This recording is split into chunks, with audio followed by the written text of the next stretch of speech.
picture. What's up, everybody? Welcome back to the Reason Reborn. I'm gonna have to tweet this damn article because that shit was funny as hell. But anyway, welcome back to the Reason Reborn, episode 12. And this is gonna be probably the scariest episode that we've ever done because I have a feeling that my vivacious co-host Cardiac Sumo will regale us with tales of horror. Say hello to the vivacious Cardiac Sumo. Everybody, Cardiac, say hello to the people. What's up, people? I'm now offering free semen facials. Hashtag inside joke. Oh, shit. So, yeah. Yeah. Just make sure you don't offer that on a date so you don't get into trouble. I'd hate to see you get taken down by providing a service for people's beauty. Treatment right there. Yeah, like you're trying to help people's vanity and you end up getting taken down. So, that would be horrible. So let's start off with the topics. Of course, there's always batshit insane stuff going on around this administration. But we got a surprise today, which was apparently Steve Bannon was subpoenaed and testified last week without nobody knowing. Did this shock you as much as it shocked me? I mean, you sent it to me, and I remember I was at work when you sent it earlier today, and I just looked at the headline. I'm like, I can't be reading this right. Like, how could they have possibly? And then I started reading it like a little bit before I got, taken away by my actual job.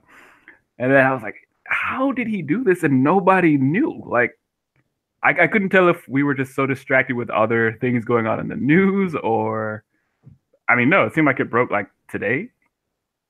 Yeah, the article posted today at 5 p.m. This Mueller guy does not take any breaks. He doesn't care about the publicity. He's just like in the shadows getting this shit done. Like, yeah, I totally agree with your assessment that he's Batman. That he's just lurking in the night, like fighting crime, and then going home, and he's assuming his alter ego because it was crazy. And the funny thing about it is we know how things leak so much these days, especially under this administration. Leaks are like pretty much the standard. There's always somebody telling something, giving some information, having the inside word on something. With this whole Russian investigation, if you look at it, damn near everything that we've gotten has not been leaked. We don't know about it until either it happens or until, even crazier, Robert Mueller decides, I'm going to let you know.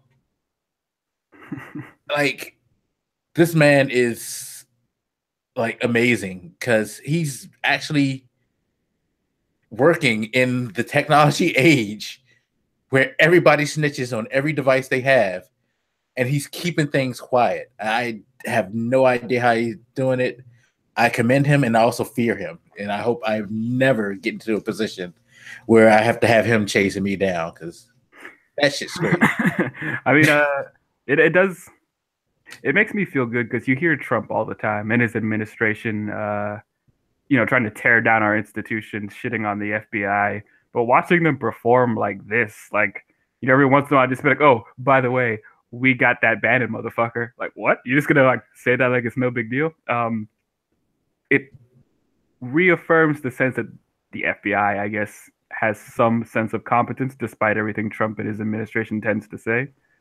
And again, you don't see it like leaked out. You don't see anybody trying to get publicity or trying to make a public deal of this. They're just doing the work they need to do, keeping their heads down, nose to the grindstone, whatever. They're putting in the hours, man.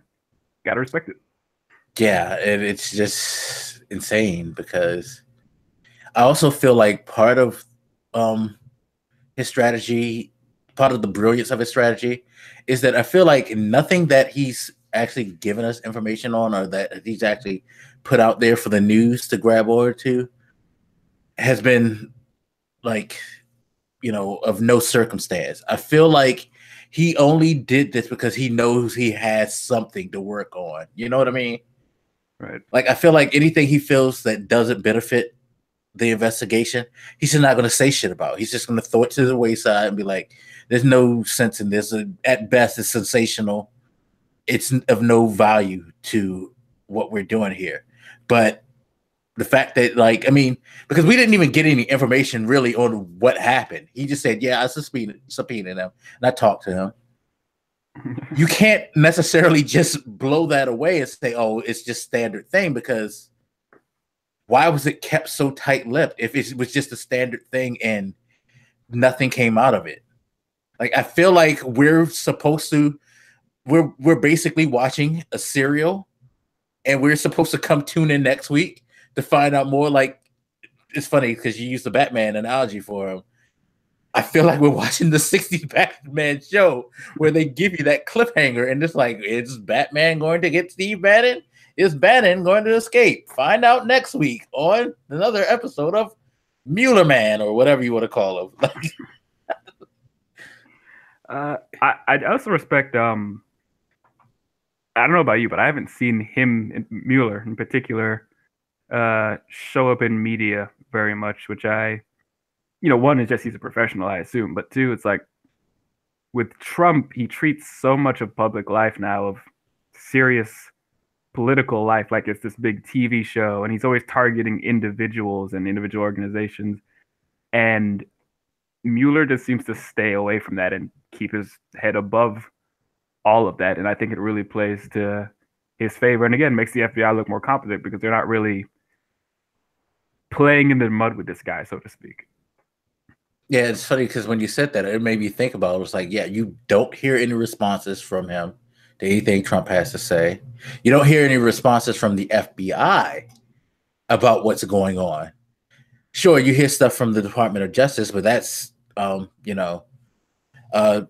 people that Trump appointed that make comments, and even they don't say much because, having Sessions recuse himself and the deputy being the one to appoint Mueller, they're kind of even tight-lipped themselves, but they say the most and they make the most public statements about it. As far as the FBI and Mueller, they're just like, I mean, he's got a gag order on them like crazy because you hear nothing. I honestly feel like I need to go downtown and knock on the door of the FBI building. It's like, can you please can I ask a question at least? Yeah, because I wouldn't have the guts to do that. They're gonna make me disappear, and then all of a sudden, 2 years later, we've had that nigga in prison the whole time. What are you talking about? Yeah, I know exactly.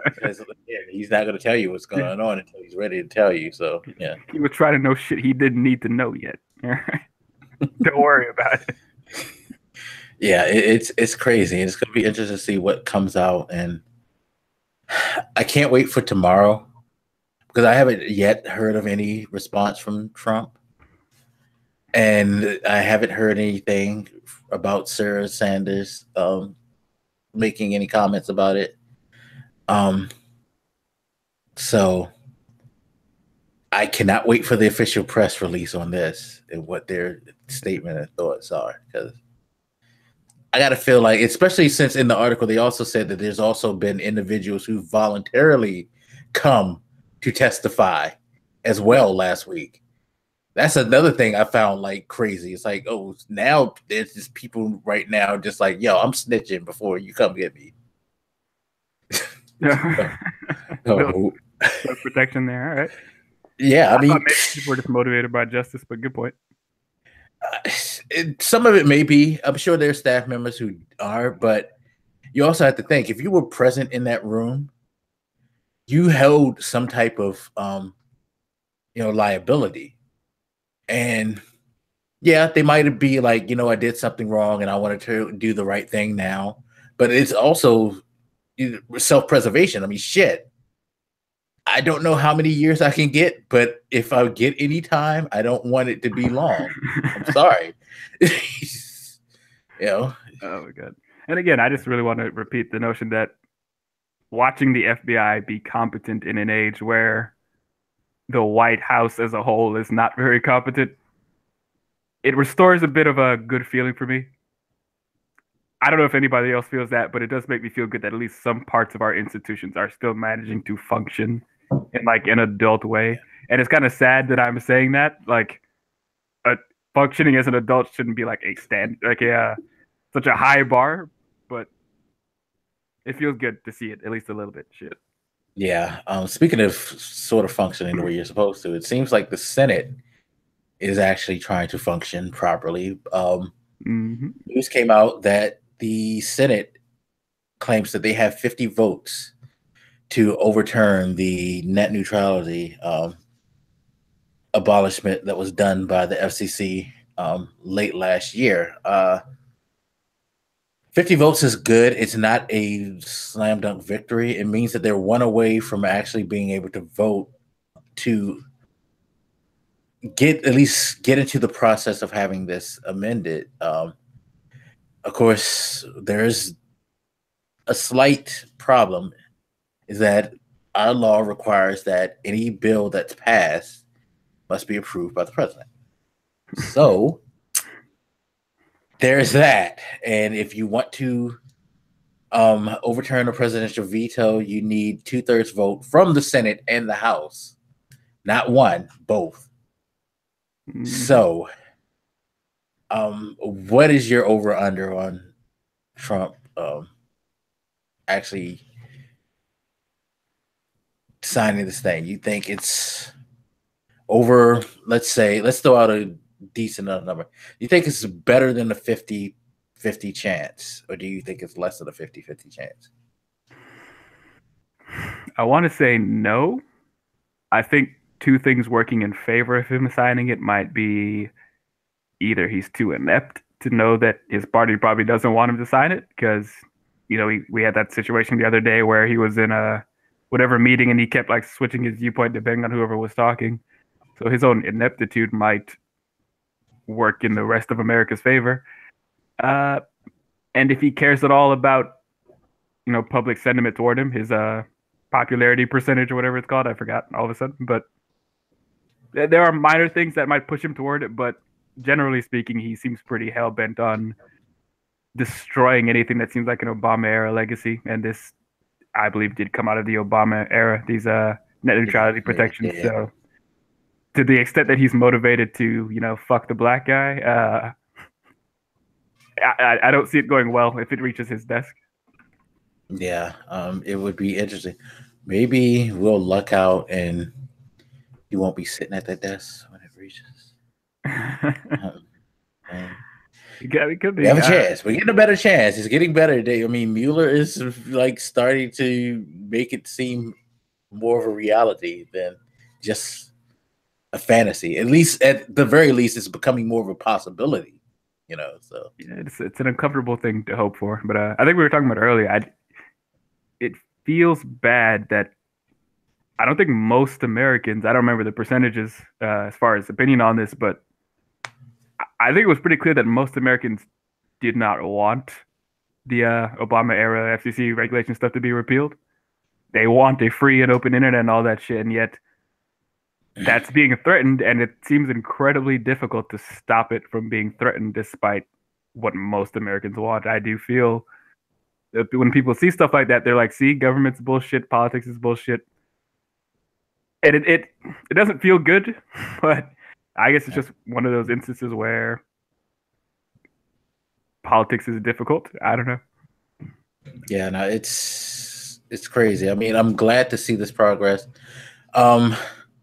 My one reason why I would have hope, I would say, is because if they have 50 people in the Senate who are willing to vote, that means they have at least a handful of Republicans that change their mind to this. They can get me, huh? Well, no, because remember, it's still a even with Doug Jones right now, the split is still, I believe, 51-49 or 52-48. So there's still a majority for them right now. A lot of people expecting the fall elections to flip that around, but until then, they still have a majority. So they've, got a couple people to cross the line, it seems. And if they can get, I would say, if they can get up to a 60 vote count on this, I honestly think that that would kind of persuade him. You know what I mean? If they can get enough Republicans. And, I think the net neutrality thing is a soft enough point to make them bend.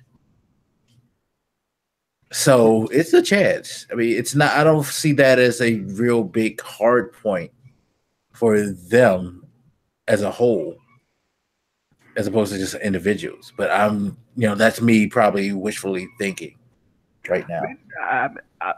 I could see that because the FCC was, well, at least Pai and whoever was pursuing this outside of the presidency and his administration. It's not like the administration itself had a real boner for doing this. At least they didn't talk that much about this, as far as I remember. So it could be the case that they don't care that much.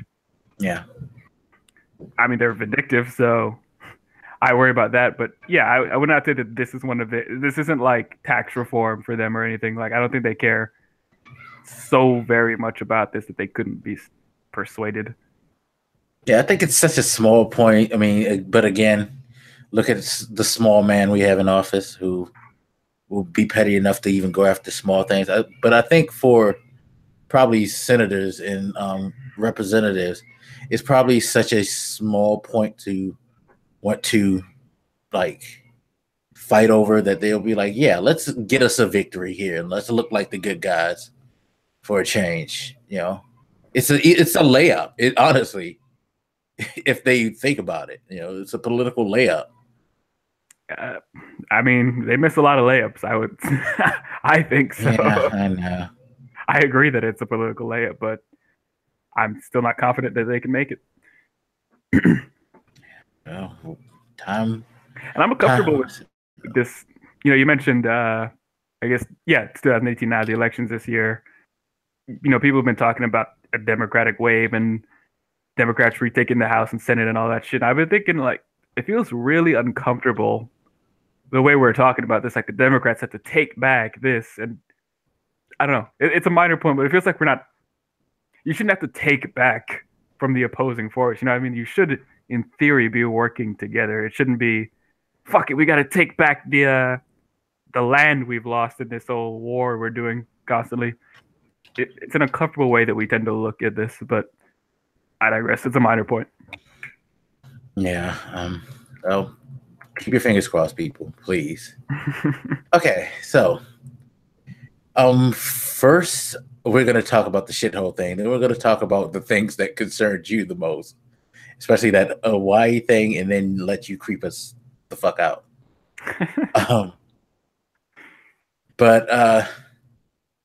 So apparently there was a false alarm set off in Hawaii. Yes. Someone was sitting there and apparently hit the button claiming that there's an emergency and that we're under attack.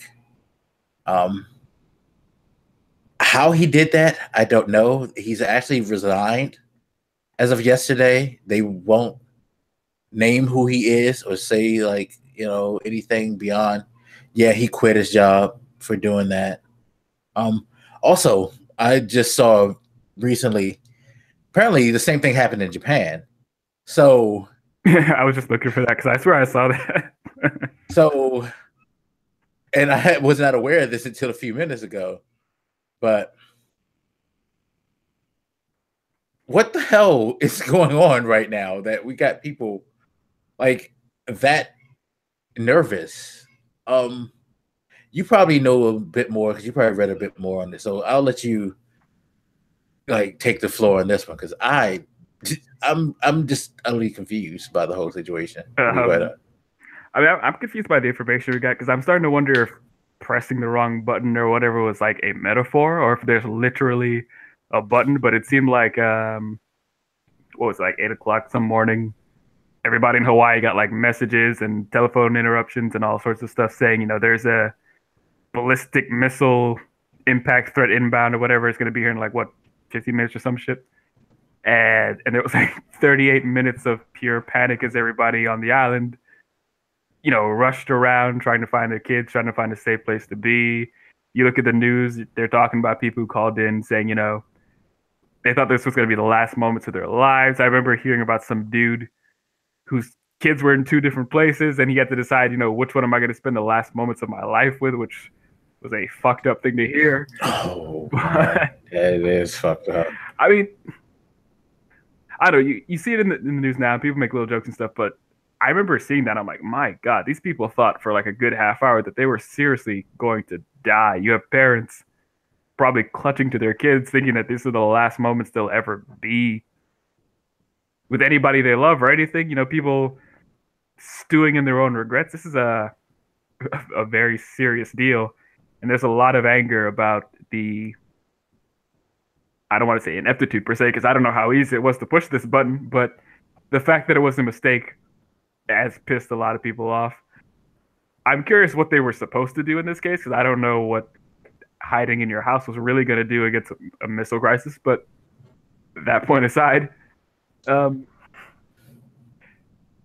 big embarrassment for the Hawaii system over there. Honestly, I think it's a big embarrassment for the government, because to me it kind of exposes kind of just how not prepared we are, for one, to take this serious, possibly, because I would have felt like it shouldn't be just as simple as hitting a button and sending a message saying, "We gonna die, run." You know what I mean?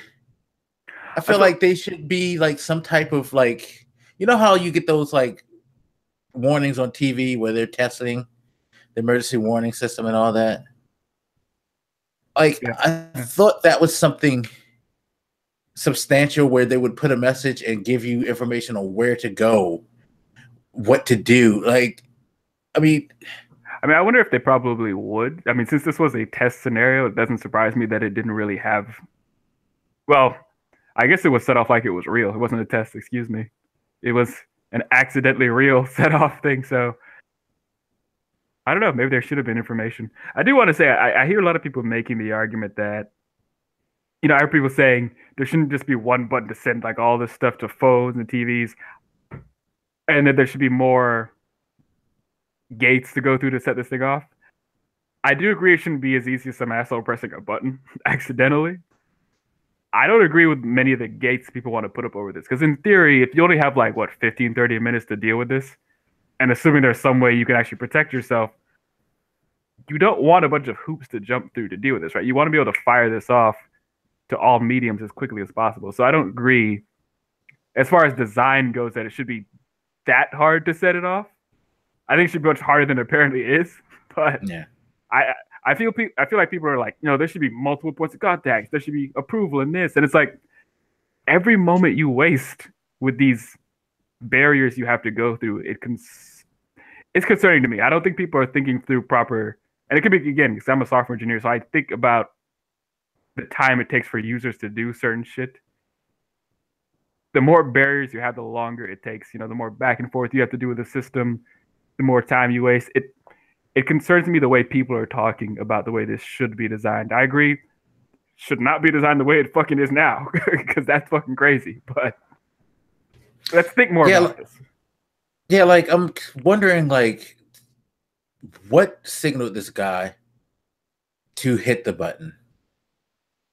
Because I would think, what? Like, I think back to like the Pearl Harbor thing, where one of the problems with Pearl Harbor wasn't that there wasn't necessarily a system. There actually was a system.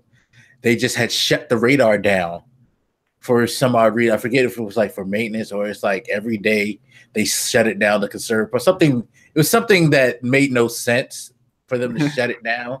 But part of the thing was there was no radar to notice these planes. I'm thinking, like, since Pearl Harbor, you would have a better response system for that island, knowing that, yeah, if somebody wanted to come over here and do something, we need to like notice, like, did a radar trip off and he saw something and someone confirmed that it was something weird and that caused them, like, what was the precedent for him setting this thing off? There should be, like, I agree, there shouldn't be any like crazy hoops to go through, but I feel like with all the technology, with radars, with satellites, all that stuff, somebody should have been able to relay enough information to let this guy know within minutes that either you better push this button now or chill out. It's nothing. Well, I'm gonna have to go back to an article to read this, but I feel like I saw somewhere that they knew about 3 minutes later that it wasn't real. I don't know what the issue was with what sort of difficulties they were having as far as getting the information out there, but they seemed to know fairly quickly that it wasn't legit. And I don't even know if anybody was really triggered to do this on purpose, because again, they seem pretty vague about what really happened here, because they almost make it sound like this dude just like hit it with his finger accidentally or some shit. Like, it's not clear to me what happened here, and they should really go into more detail, because it sounds like some dude just whoops, click of the finger, and that doesn't instill confidence. So no, it doesn't, not at all. But also, I remember me talking to you and saying how it's crazy how panicky we are though at this moment, because I'm sure a lot of the panic had to do with the temperament that is being held against North Korea by Trump and things like that. It's like in the whole previous talk of him possibly firing missiles and things like that, that I think that it probably generated more panic than it might have. Right. Yeah, I've been thinking that too, because it seems now North Korea is it's more upfront in our minds than it has been the last decade or so. And maybe we should have always been thinking about it, because they've been a threat for a long time, but we certainly are far more concerned about it, because we're thinking like every couple of weeks Trump, has to swing his dick around at them, and we are aware that tensions are high. So that awareness probably didn't help calm things down over there. Yeah, I would hate to be living on the West Coast right now, because I wonder how many people moved. Like, they were like, "Fuck this, let's move." Like, after this whole scare, they're getting ready to move. I remember some dude asking, like, I wonder how many people like ruined their lives during this because they thought they were gonna die. Like, they just revealed all kinds of deep, dark secrets and shit. Like, I know, like, you're at work and you hear this, and your boss is like, come on, everybody, come on. No, fuck you, Steve. You're the worst boss in the world. I hate you." And then, oh, it's false. I imagine a dude admitting to cheating on his wife. Like, yeah, somebody your sister, I'm sorry. Right, somebody apologized, or like they're yelling, and he was like, "I'm glad I cheated on you. You're such a bitch." And then like, "Hey, remember when I said I cheated on you because you're a bitch?"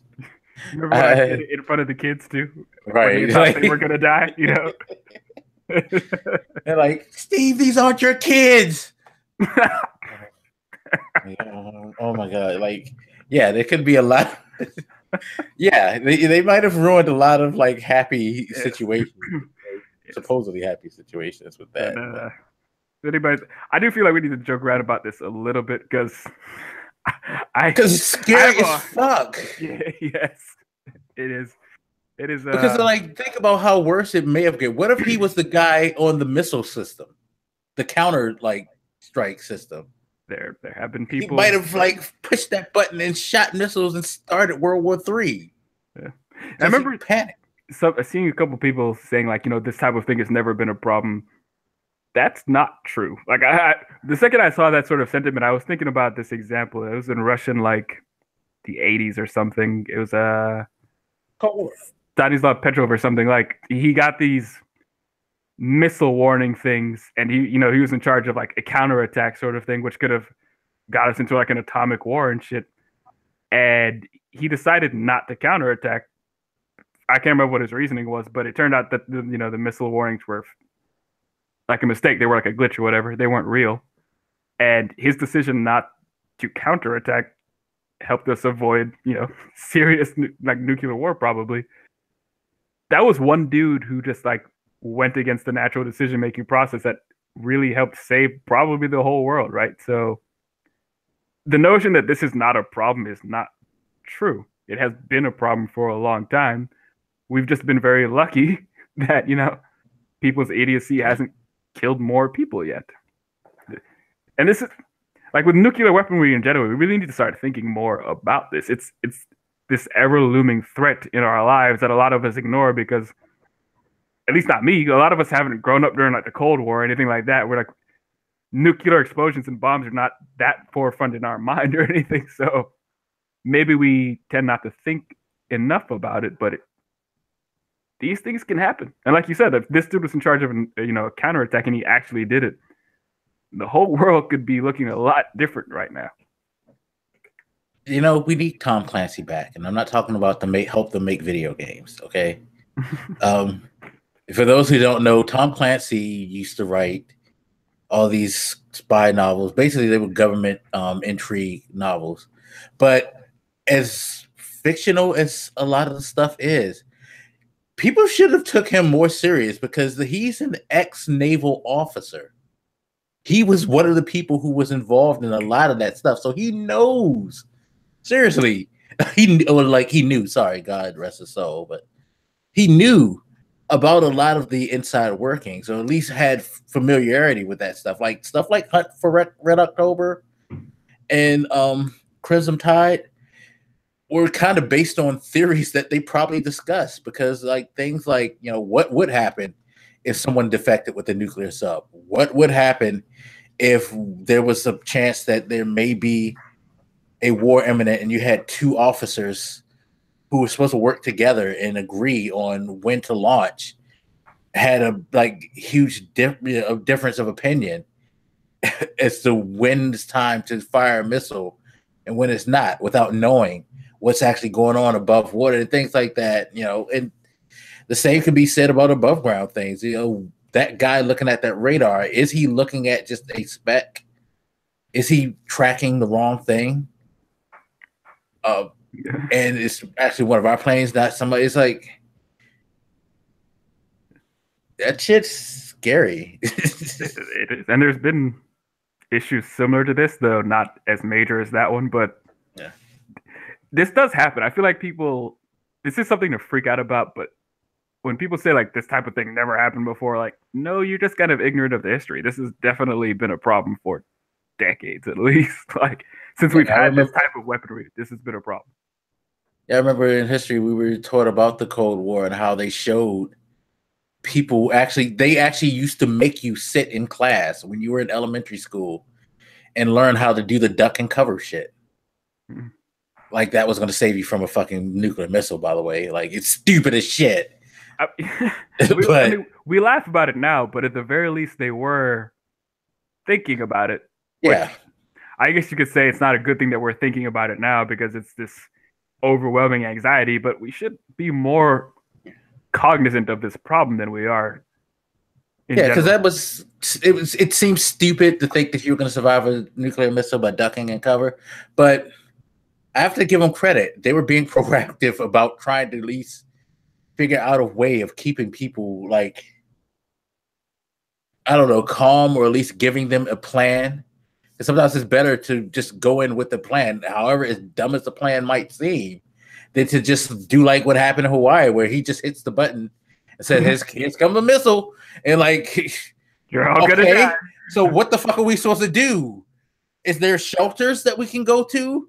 Are the police coming to round people up and try to get as many to safety? What's the fucking emergency plan here for something like that? And that stuff since the Cold War probably has really fell to the wayside. Again, like you said, we make fun of it, but maybe we need to start revisiting some of that and bringing out those old handbooks and revising some of the things. And maybe we do need to start selling bunkers again, like they were in the 60s and the 70s. Because I like to think that maybe this and maybe whatever happened in Japan just now, I wasn't able to read it before we started, but maybe this will help reignite a fire in the talks of disarmament for some of these world-ending class weapons, because we should, and it's a difficult thing to do, but we definitely should. And this is a gold reminder of why, as much as we all go around happy every day, we could die at any time. We have enough weaponry on the planet to destroy it a few times over, right? So this is an ever-present threat, and we need to, as a world, recognize that we don't want to live with that threat in our lives. I'm talking like I can do some shit about it, but yeah, I know, but it makes you think about like just think about how we respond to terrorist threats and attacks and things like that. We kind of do have a very panicky way of approaching things because we don't think. I guess since the Cold War, we've gotten a little too into the thought that nothing can touch us or it's just not going to happen here. And now that we're starting to get the reality that people can come and touch us and things can happen, people are responding to it in a more incoherent way, like very paranoid.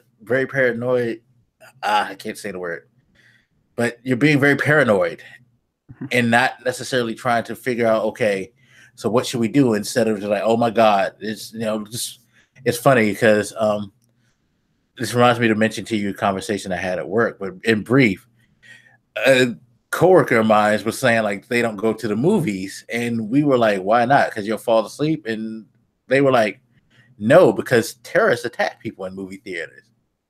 And it's like, okay, I understand the concern, but that scares me that people now are starting to just want to either cut themselves off of stuff in life and not want to act anymore, or they're just totally acting oblivious and like they're untouchable. It seems like to be at one extreme or the other these days.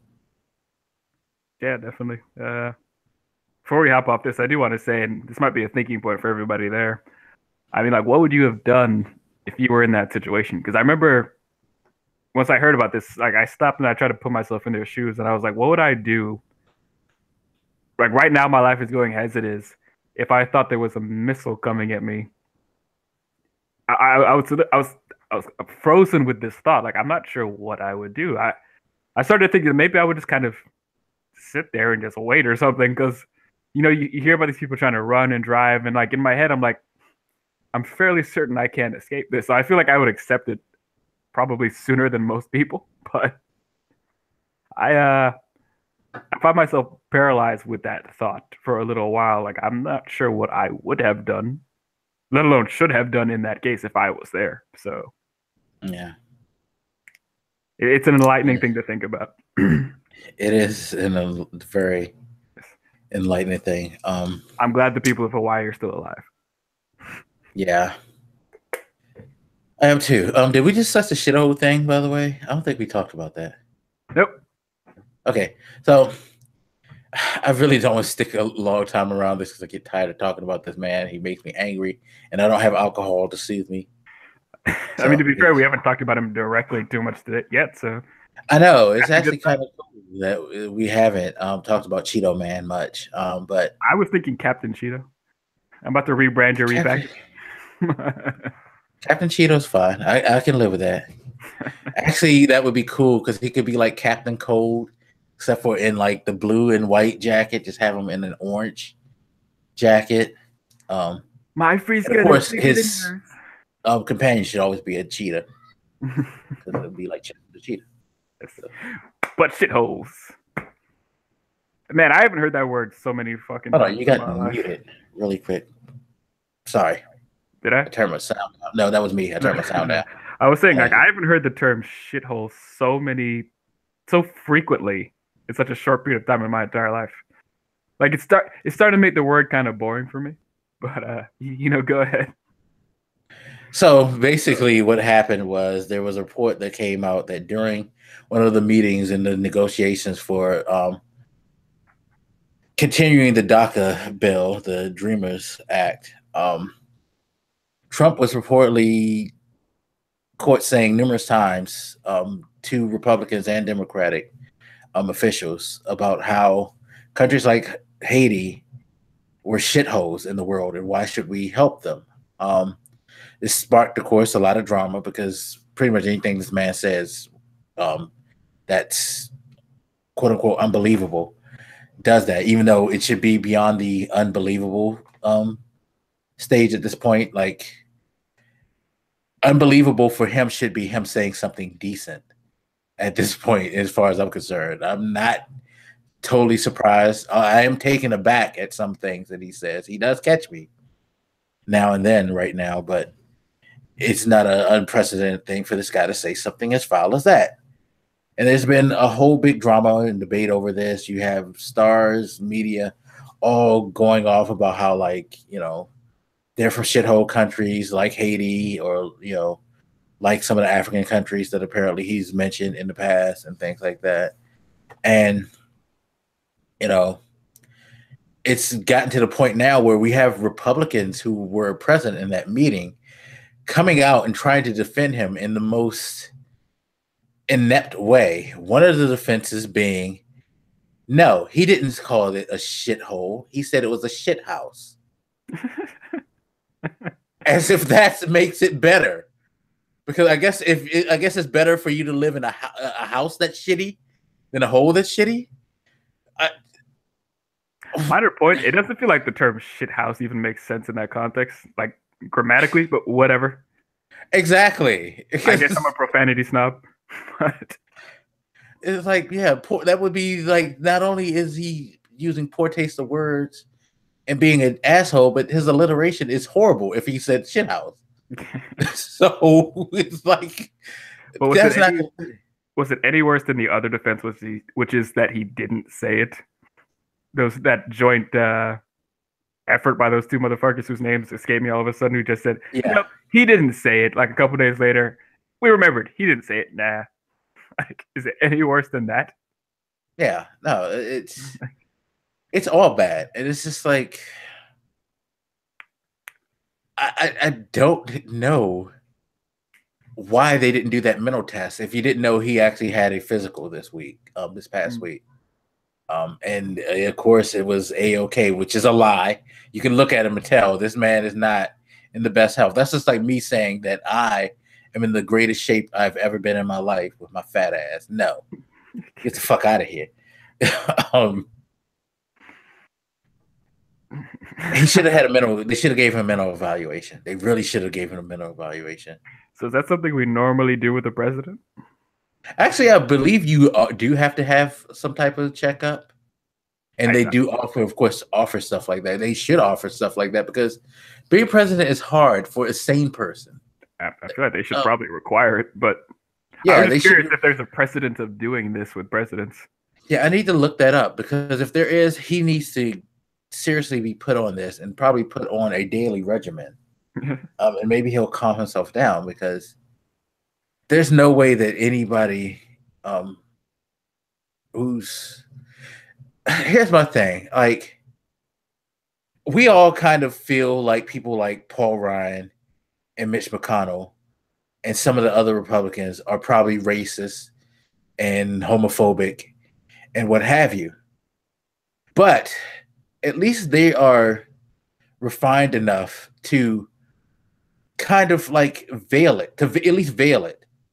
Not necessarily, they know how to maneuver in between those lines and be able to do the things they do without openly admitting to the things that they truly feel. Where this guy just does not have any tact or any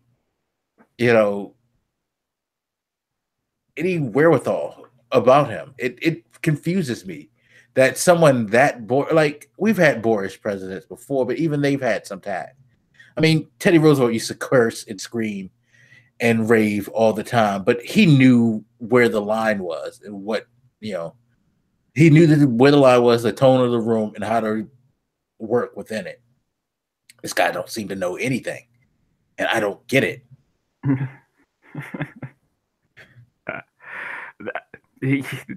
We do need some sort of evaluation on this guy. I don't know what that evaluation would lead to, because it seems to me obvious that there is something mentally wrong with him. If not a true psychological issue, then maybe just his age, which I hate to be ageist or whatever, but there's something wrong with this motherfucker. Clearly, I don't know what it is. I'm not qualified, and I'm not going to act like these people, who act like they're psychologists and try to diagnose this motherfucker. There's something wrong with him, but yeah, I don't know what that leads to if we start drafting up papers of impeachment or whatever the fuck they're called. Because I do think you can be impeached for being. Can you? Incompetent. You could. If Clinton can be impeached for getting his dick sucked in office. Yeah, you could impeach somebody for being incompetent. I feel like if that's on the table, if like moral judgment is on the table, then yeah, mental stability should be on the table as far as impeachable offenses. I thought there was some sort of different process for this. Like there's some sort of I don't recall, but I remember somebody trying to explain what it would take to do this, and it didn't seem like a typical impeachment process to. I don't know. It seemed like with ineptitude, like a psychological problem like this, it didn't seem quite easy to do it. Not that impeachment is either, but yeah, no, because just like with the Clinton thing, you have to convince enough people to actually want to bring it to the floor to be voted first, and that's the thing. They have to get someone to be like, okay, yeah, we definitely do agree. This call to order to begin impeachment. You know, I forget how many people it is. It's not the whole Senate or the whole House or even a like quote unquote majority. It's kind of like you have to just have enough people to like get together and call a committee and be like, yeah, go ahead. This is like something that we're gonna do. And then you go through the process of trying to get him impeached. And then if he's impeached, you go through the process of getting him removed from office. So it is a very weird, convoluted. Like I feel like in a country that railed against the thought of being under the rule of one man, that we make it so hard to get rid of one man. Like, I mean, yes, but I also don't want it to be too easy. Like I don't want to live in a society where getting rid of the president is like the drop of a hat. Yeah, so, because you know they would have said, "Oh, Obama lied about the percentage that people would get on healthcare, so he's gone." And some dumb thing like niggling thing like that. It is an interesting point that all this talk about impeachment and the desire to do it and all the frustrations we're feeling are largely because of him. Because like we want to, stab his administration or whatever. Excuse the language. That wasn't a threat to the president. Don't arrest me and butt fuck me in prison. Sorry, but. We want to do something about these motherfuckers, but we're faced with the fact that we've designed our government in such a way to make it hard on purpose because you want stability in your government. So until him and his psycho administration, we probably didn't think very hard about how difficult it is. And again, it's difficult by design. You should want a stable government of some kind, but here we are stuck in this situation with this guy, but I'm sure we'll find some kind of way. Maybe he'll overdose on Cheetos. But to jump back to the shithole thing, like the way the media handles this is a little weird. So you have some of them who are overly focused on the terminology. You have some who are, making too much of an emotional appeal. You have some who aren't focused on the right thing, which is the racist sentiment of this. And it's not just, it would be one thing if he just called those countries shitholes, which is not great. But it's the second part of it where he's like, why can't we get these people from, Norway? Sweden? Probably. I don't remember. That's who he gave the planes. By the way, I should mention the plane thing because that was hilarious. No, yes. But we have this huge discussion as to whether or not the president is racist, and I certainly understand the motivation to, want to give people the benefit of the doubt. I do feel like historically we've jumped to calling people racist and sexist a little too fast, but I feel like the motherfucker's track record is, lengthy enough that we can kind of tell that maybe he wouldn't hang a nigga from a tree with his own hands, but he's a little racist. I feel like we should be able to comfortably say that now. All these people are like, yo, you shouldn't call the president racist. You're just attacking this character. Well, he has a shit character. I'm sorry. He's not a normal motherfucker. What do you want? Yeah, no, fuck all that. You shouldn't disrespect the president like that. Again, we sat through an 8-year term where people burned a man in effigy, called him a nigger plenty of times, and done worse things than what's been done to Trump. What's been done to Trump is not harassment. it's not, people wishing to kill him. Although I'm sure there are some threats Yeah. out there somewhere, because there's always a crazy motherfucker who's willing to try to kill somebody for whatever reason, being sadly. But yeah, no, this isn't character assassination or harassment. I mean, he sets this stuff up. He puts himself in that position for people to be like, yo, what the fuck is wrong with you? I mean, it's just pretty much nothing against him has been particularly unfair. You can maybe point to one or two like minor things that got, too much attention in the news because Trump makes news and they didn't deserve attention. But aside from like a couple very minor instances, I wouldn't say any treatment to him has been unfair. Not only would I not say no, he hasn't been treated unfairly. I'd say a lot of the times the media was a little too nice to him, especially in the early runnings. Like they didn't firmly enough stop this motherfucker to the ground when they should have.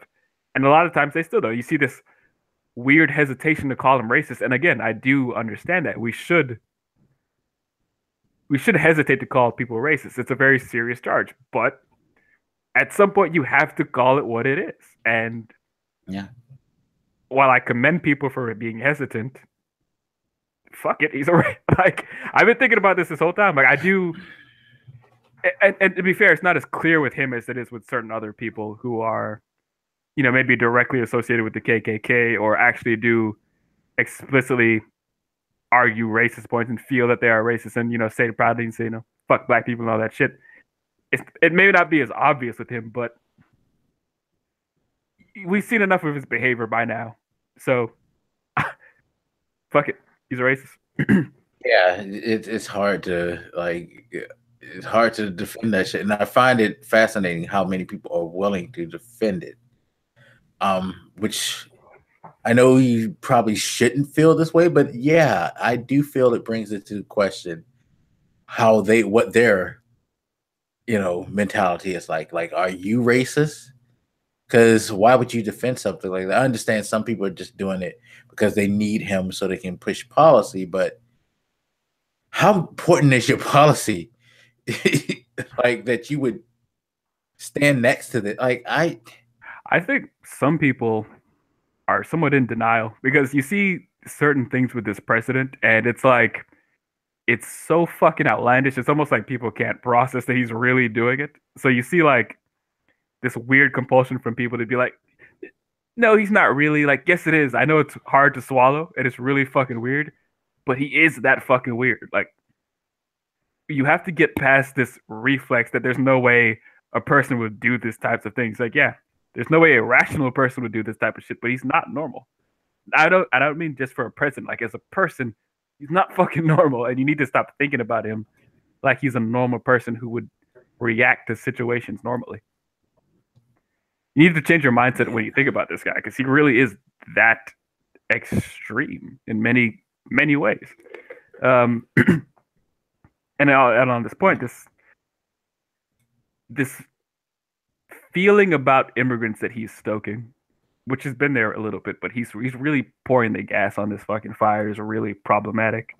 A lot of people make this emotional claim like, "Oh, America was built by immigrants," blah blah blah. I'm not normally reached by emotional appeals like that, so it doesn't really matter to me. But the fact is, it's not inherently a bad thing to have immigrants into a country. We are a world. You should be fine with people coming in and leaving, because some people do leave. But I don't know. You might have more developed feelings about this than I do, but we need to do something in this country to address this problem we have with immigrants. Maybe we don't talk about it enough, but having immigrants into the country is just a fact of life. It shouldn't really bother you all that much. I do agree that in some extreme cases that immigrants can, stress the system a little bit, like you see a bit of it in Europe where they have the influx of immigrants from the Middle East, refugees from certain conflicts and stuff that might stress them a bit. Maybe they take on more than they should, a little too fast. That's a bit of an economic stress at points, but extreme situations aside, you want fresh ideas and new people coming in, that you should want that. And not just for emotional reasons, but economic ones too. You want younger people coming in, smart people doing shit, making our businesses better. Like, it's, I don't know. This disdain for immigration is a problem, and it's not just a racist problem. It's a problem of people being ignorant of economics and history in a lot of different fields. Yeah. No. It's just a weird thing in the country that, like you said, people talk about how immigration built this country. I mean, and that's very true. Although, I could also side with Joy Reid too about how like black people pretty much built this country as well, just forcefully, not on their own volition. But yeah, the fabric of this country, like everybody that you see in public office comes from immigration. Like someone said, even Native Americans are technically immigrants because they weren't here until their tribes migrated from other places to here. Sure. So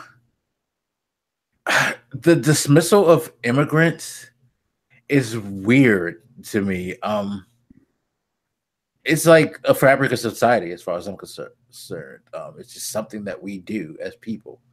We migrate, we move, we resettle, we go and seek other places to be, other opportunities. We're fortunately in a position in life where a lot of people don't have to migrate to improve. Although there's still some migration, even if it's on a smaller scale, such as I found a better job in New York, I'm going to move there, type of thing. I may not leave this country, but I'm migrating somewhere.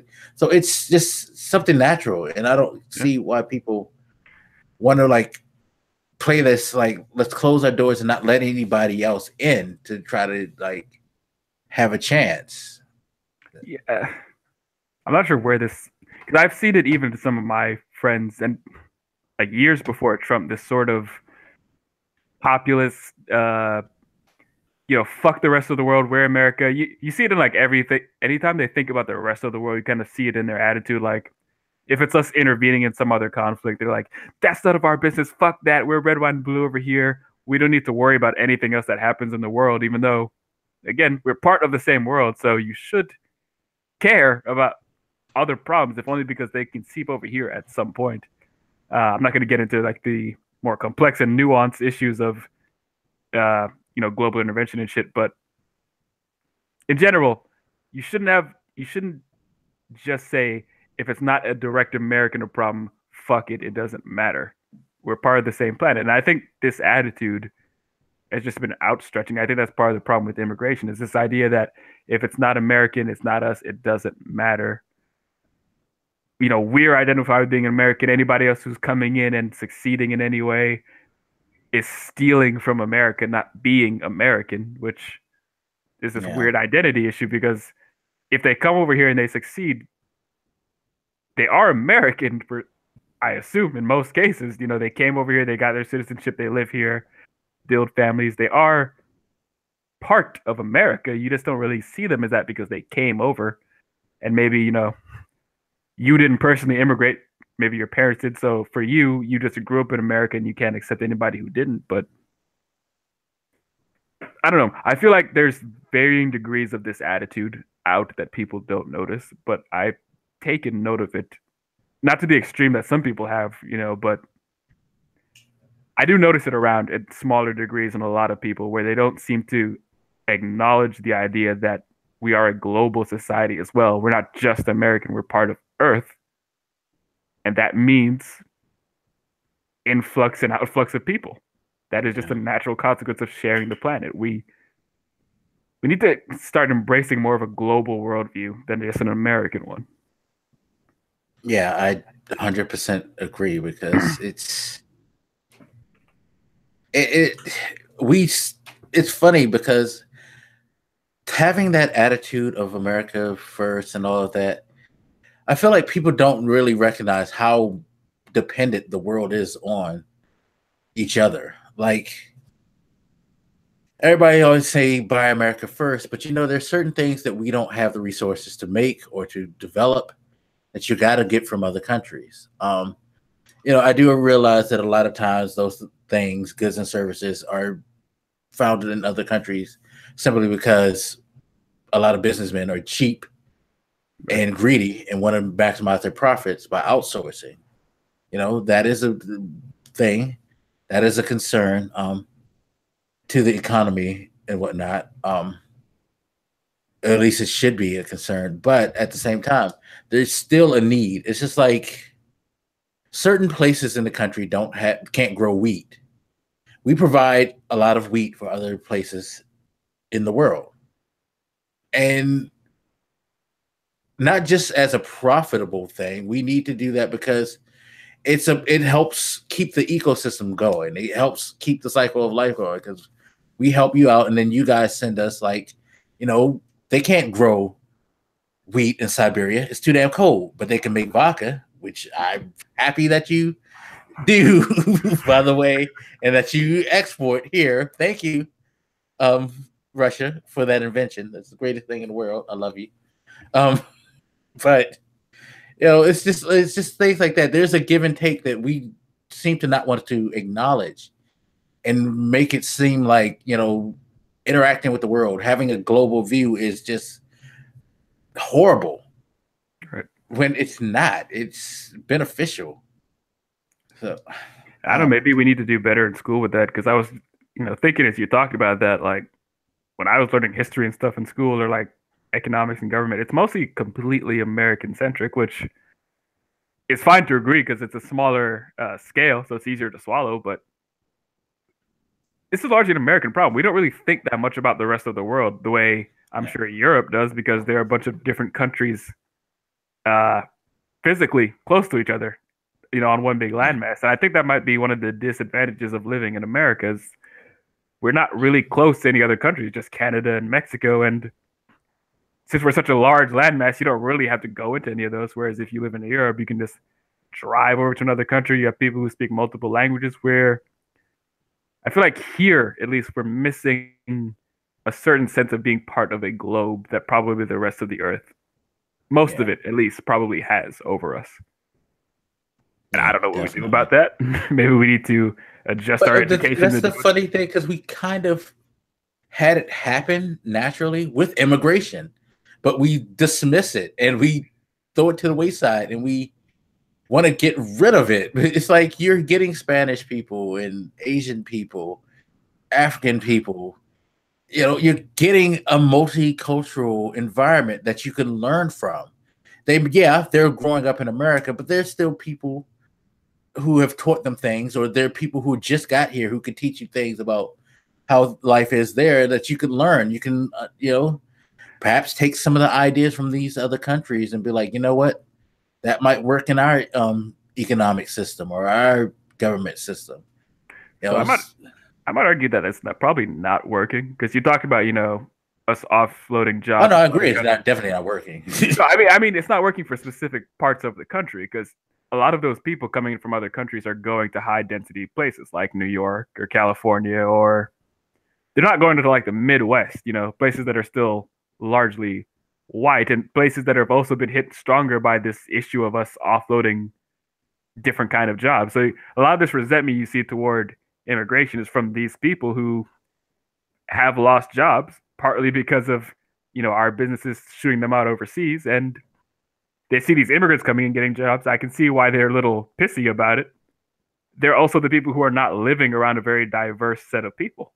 I'm sure that they see like black people, and I'm sure they see everybody around, but not at the same density you see in certain other places. So we do have this influx of cultures coming in, but it's not hitting the entire country evenly or anything like that.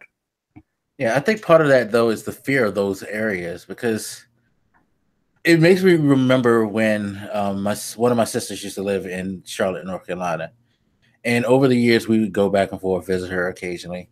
And I started to recognize that I've started to see more cultures in Charlotte, because for the most part, most places in the South, when I was growing up, were basically you either saw white people, you either saw black people. You didn't really see any other races until like we started pushing closer towards. At least it wasn't as noticeable until we started pushing closer towards the '90s and what have you, and you start to see a mix of people. And I remember some of the attitudes of the people that lived down there that I would meet um, outside of my family, and they would have like this disregard and this distrust and distaste for the fact that these people are here now, because they're already been up north and the Chinese and all this own parts of New York. I don't want them come down here to take over our town like that and things like that. And I feel like part of the reason that you don't get that huge expansion because there's like the bigger places that were quicker to integrate, like New York City, like probably here might be one of them, and like some of the larger cities on the West Coast. The coastal areas seem to have kind of meshed a little bit quicker because I guess they were the landing spots. Maybe I don't know. That and also just the number of people, but two, there's the number of businesses that kind of sprout up around there. So yeah, that's one of the issues with this country too, is a lot of the businesses cluster around those areas, which means they're drawing more people over there out of the Midwest and shit. So yeah, I guess the industrialization was heavier on the coast too, right? Because you still see like a lot of Middle America is still very rural. So yeah, I could see that. Yeah, it's a set of complex issues, but it is making it so that the distribution of diversity in the country, it's a very diverse country, but it's not equally diverse in every place. And I think people don't think enough about that. So, and what we need to do to change that, again, there's too many businesses clustering up in New York and California, and I wouldn't say Florida per se, but I live here, so I'm going to be biased and say Florida. Like, no, you could, because I've read lots of things that like Florida is a haven for a lot of big businesses. Yeah, it is all right. But, the main point is that with that sort of clustering, it's contributing to the fact that all these different diversities and stuff magnetize, or it's like a magnet drawing them there, which, again, to your point, those other places are seeing an increase in diversity probably, but they're not going to see it as fast because there's simply not as many people or not as much economic reason to go there, especially for young people, which is really what you need, more young people in those places. Yeah, so you can get future generations. Because I would say like Chicago would be a good place, but it's like after that in the Midwest, I don't think of many major cities that probably have that diversity. I'm not sure about places in Minnesota or in Michigan. Like, is Detroit that way? I feel like Detroit's not really that diverse. Things like that. So I do feel like that is a contributor to this anti-global idea we have, and I don't know how we address it because it's partially economic, it's partially people just clustering to more like-minded people. So have more liberal people going to places. It's a naturally occurring problem that I don't really know how we undo. But I do see why you have the idea that fuck globalism in certain places, and as a country problem in general. It's something we need to get over. Yeah, definitely need to get over that. Fix it, man. I really wish I could. I seriously do, because I think we would be a lot better off if we were more open-minded. But I will do my part. I will do everything I can to chase the tide. Definitely. Y'all act up. Y'all stop acting up. That's all I can say right now. All right. So you had a topic you wanted to talk about. You want to scare the shit out of people because you're an evil, evil person. So I'm going to let you scare us by bringing up first the article that you sent me, which is batshit insane and which revolves around our main topic today. So go ahead. The floor is yours, evil, evil man. Okay, well, I'm not going to start with that article because I feel like that's a pretty brutal starting point. Okay, you But don't want to just like ram it in. You want to ease ease us into it. Okay. I like to think that I'm being nice and slow, giving a nice semen facial to somebody. But so you and I were talking a little bit off the air after the last show, and the conversation went around to technology, and we talk a lot about politics and social issues regarding race and religion and sex and whatnot on this show.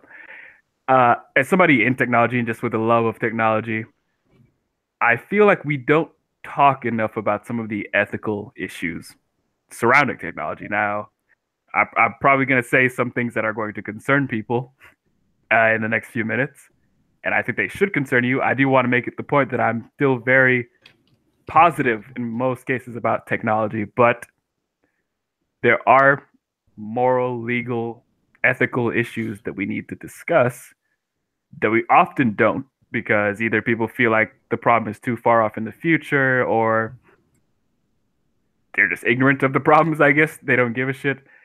When you get into certain technologies, you'll find these problems starting to spring up quite fast and hard, and they're not easy to deal with in a lot of cases. So, to bring up an example, something I talked about with Mike, it relates to an article I sent him. When you think about the advance of robot technology, so humanoid robots that look like people or animals or stuff, they're becoming more popular. You have AI making these robot systems a little more realistic. Some of you guys probably watch shows like what's it called, Black Mirror or Westworld and shit like that. Mm-hmm. Maybe robots a little more on the brain for you guys nowadays.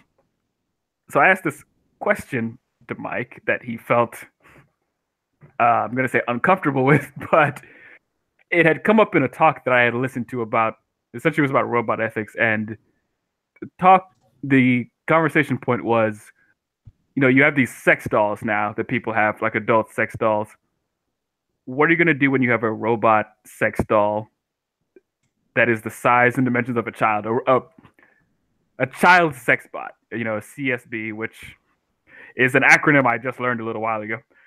But what are you going to do when you have an artificially intelligent child built to have sex with, which seems like a radical thing, but I wanted to throw it out there just as one of many examples of this problem. So, and even with this problem, there's many dimensions. I can see Mike's face there already. He's very either uncomfortable or aroused. I'm not sure which. It definitely is not arousal. No. I just have a hard time, understanding facial. I shouldn't have said facial because now I'm thinking about the scene. Okay, so you have people who are into kids, and there's this argument. I think that article I sent you goes into this discussion that, one way to treat them could be for therapy purposes. This is an uncomfortable topic. For therapy purposes, use childlike sex dolls, either to help train them or to let them get their urges out upon because they're not real people, right? They're dolls. Or in the future, they are highly intelligent, childlike robots. You want to jump in? I'm curious to see. I like those faces you're making. So I'm. Yeah, because I'm sitting here. It's just like, why is this something that people want to pursue? I read the article and I kind of understand what they're going with as far as like helping to treat people who, I guess they feel suffer from pedophilia.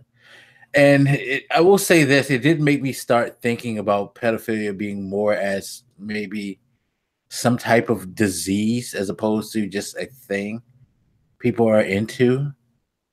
Because that's what they seem to be basing all this on. It's like treating the disease of pedophilia. And they talked about how they use drugs sometimes and, of course, therapy to help, make people not want to be attracted to kids. And they were saying how this is supposed to be possibly a way to discourage them for wanting to actually go out and act upon their, impulses. But I just can't imagine that this is going to do anything but backfire on them. You know what I mean? Because I don't feel like I feel like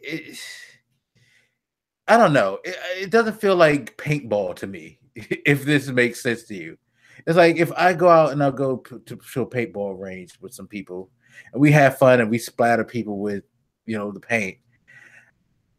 I don't think I'll ever feel like, okay, now I need to hunt men and see how it feels to shoot a guy. But I feel like because you have a sexual desire towards children, and you're giving this thing that's kind of realistic to, I guess, release your, inhibitions on, that you're going to be like, okay, cool. That gave me the sensation, but I'm still missing the sensation of what I really want, which is a real child. Right. You know what I mean? Yeah. And to reiterate the debate that is central to that article, there is a camp of people. I don't know.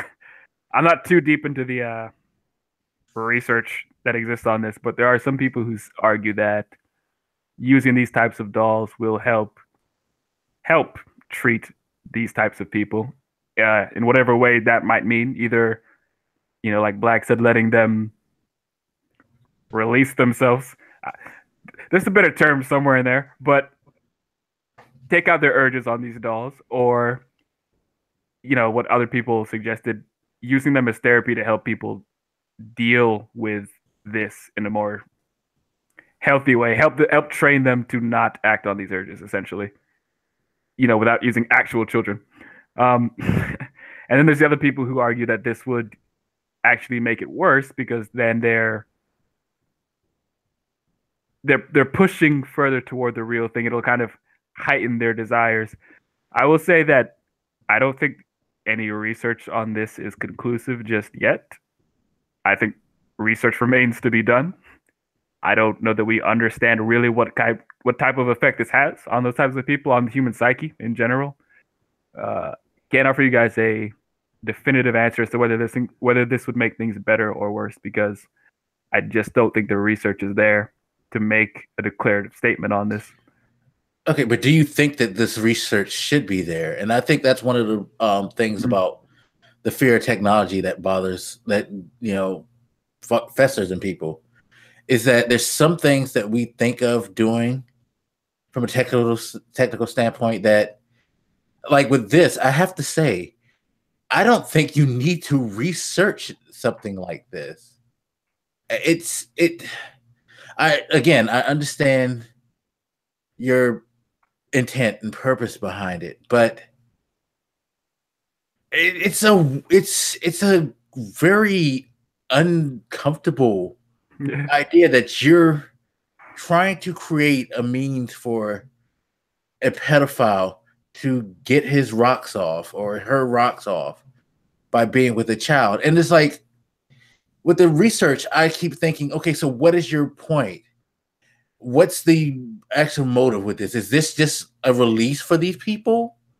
Or are you trying to make it so you can have a fully automated robot that will react like a child would to being sexually assaulted, which is uncomfortable, feeling shameful? Is this your goal, to use this thing to show them this is what will happen if you do this to a child? You'll make them feel like this, and then see how they respond to that. Is that your goal? Well, as far as goals go, I think that's a hard question, because I think there are different goals. I mean, generally speaking, I think the main goal is to limit the amount of actual children with feelings and stuff who suffer from this. So to that extent, I agree with this. I think the way that some researchers think that it should be handled is probably a little different. So there are different techniques and different ways that people are approaching this. As far as to whether, your main question, which I think is a good one, should we be doing this research? I think if it has a chance of limiting the number of sexual assault on kids, yes. Now, I feel the same discomfort you feel. So I don't want anybody getting off thinking that because I'm trying to suppress my grossness at this, that I don't feel it, because it definitely makes me feel uncomfortable, especially if I think about it more vividly. Because again, right now we're just talking about sex dolls with this research, so pretty much inanimate. But once you start introducing true robotics and AI into this, it becomes increasingly realistic, which makes me increasingly uncomfortable. But yeah. I will say that my disgust with it aside, the robots or dolls, whatever they are, I assume aren't conscious, so they're not suffering. And if it can help actual conscious children not suffer, I feel like I'm morally obligated to support that research to the extent that it doesn't hurt an actual person. I do want them to be very careful with, really monitor their subjects or whatever to see, if it seems like this is not helping, don't make worse child molesters. But I don't know if it can help, one less kid not be groped or worse. I'm going to have to keep my disgust to myself and let it happen. Yeah, it's funny because I could, there's some things that people find discomfort and I can kind of accept. Like, a lot of people don't like how people treat heroin addictions, by giving them substance that will ease them off of it, or at least give them the feeling without having them go through the traumatic physically harmful withdrawal that may kill them. Is it right to you're basically kind of keeping them as a junkie, but just on a lesser degree? But at the same time, I get why it's done, because getting off of heroin is said to be one of the most dangerous things in the world. So if it could spare your life and make you a functional person, unlike what you were on heroin, okay. I'm not comfortable with that, but I can accept it. And I'm sure there's other things, if I think about, that I can accept like that. This is kind of hard for me because I will say the idea behind it is just like, eesh. I will say I probably should have done a better job of easing people into this topic. I probably could have started with other things. Like, I haven't watched this show directly, but people have talked to me about a show called Westworld, where they have like these amusement park style places where they have these AI robots running around that are very convincing like people, and you just kind of go in and you just, fuck morality and do whatever you want. You kill them, you rape them, whatever.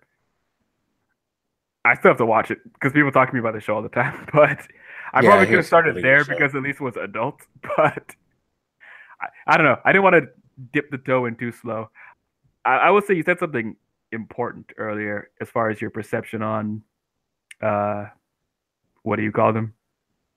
People who are into kids. I forgot the word all of a sudden. Pedophiles. Yeah. Yes. You mentioned seeing it somewhat as a disease. I do think that is one of the problems we have with this issue, is that it's not right, by the way. I'm not dismissing the harm that this does to kids. It's not morally right. But we don't tend to think enough about the fact that I don't know exactly what causes them to be this way, but it is some sort of a biological issue with them that they are attracted to kids in such an extreme way. And it should be talked about. As much as I will say that I'm personally disgusted with it, and I'm not going to deny that, but I am also fully aware that it is I don't know if disease is the right medical word for this, but it is an issue with them. It's not a choice per se to be attracted to children, at least not in the type of pedophiles I'm referring to, at least. It's not a choice to be attracted to kids. And I think we should remember that, one. And two, try to deal with it in some way. Find some medical way to deal with it. I don't know. Treatments around this kind of thing are kind of weird ethical points, but I do think we need to think more about this as you call it a disease. I'll stick with that word for now, a disease in that sense, because as wrong as it is morally, they're not choosing it in the sense that somebody like chooses to steal your car or anything like that. You know what I mean? It's not, or that an adult chooses to rape another adult. It's not a choice to the same degree. I do recognize that at the very least. My disgust does not outweigh my objective moral ethics. So gross.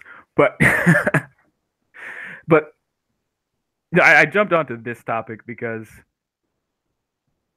a lot of people will hear me talk about this and be like, that's so fucking weird. Why does anybody think about this? This is a major problem we have with technology, that nobody thinks about this type of shit until it's too late, right? Yeah, but because no, like you see, like we sit here, we laugh and we giggle at the idea of the stripping robot, right? Or the idea of sex bots, adult sex bots and things like that. But you can kind of see there's this alarming issue with that because, again, it's not just that people are having sex with these or want to have sex with these autonomous machines, but what else are they going to do with them? And what happens when AI matures and can react and recognize what people are doing to them as something wrong or immoral? Do they come back at these people and start like murdering people? And if so, is it murder? Is it self-defense? Do we call it self-defense because this thing acts human? Yeah.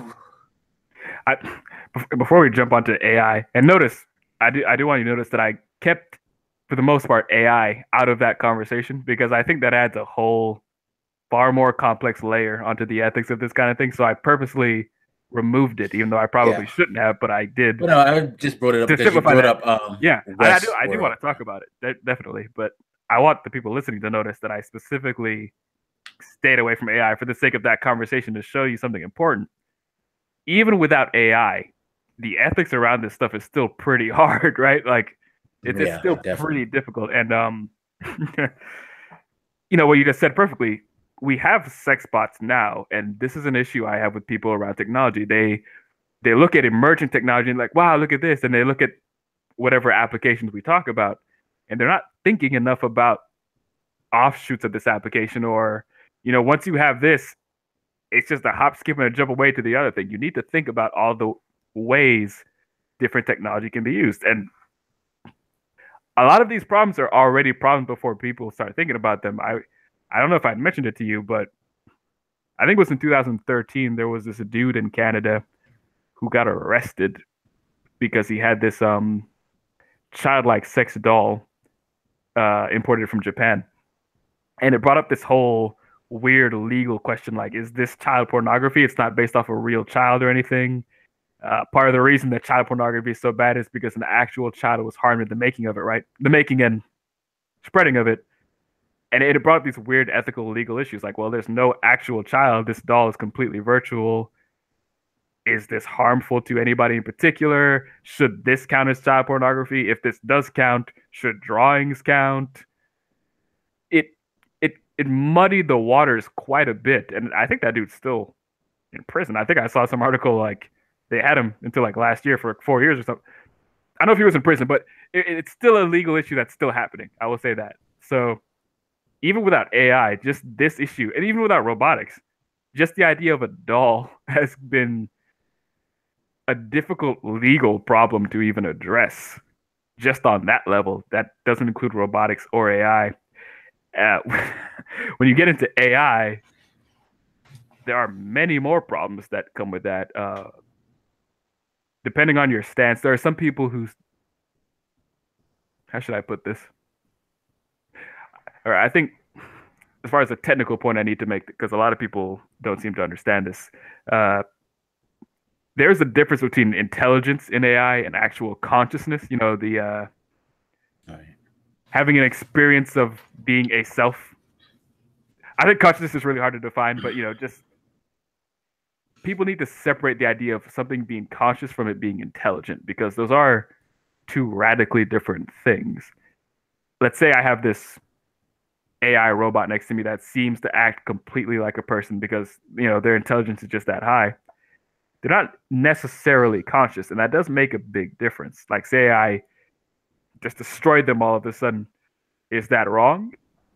A large part of that depends on whether they were conscious or not, right? And uh, that's a pretty deep issue to get into because we don't really know what consciousness is yet. I was just about to say, yeah, the argument's going to always revolve around what's your definition of something being conscious.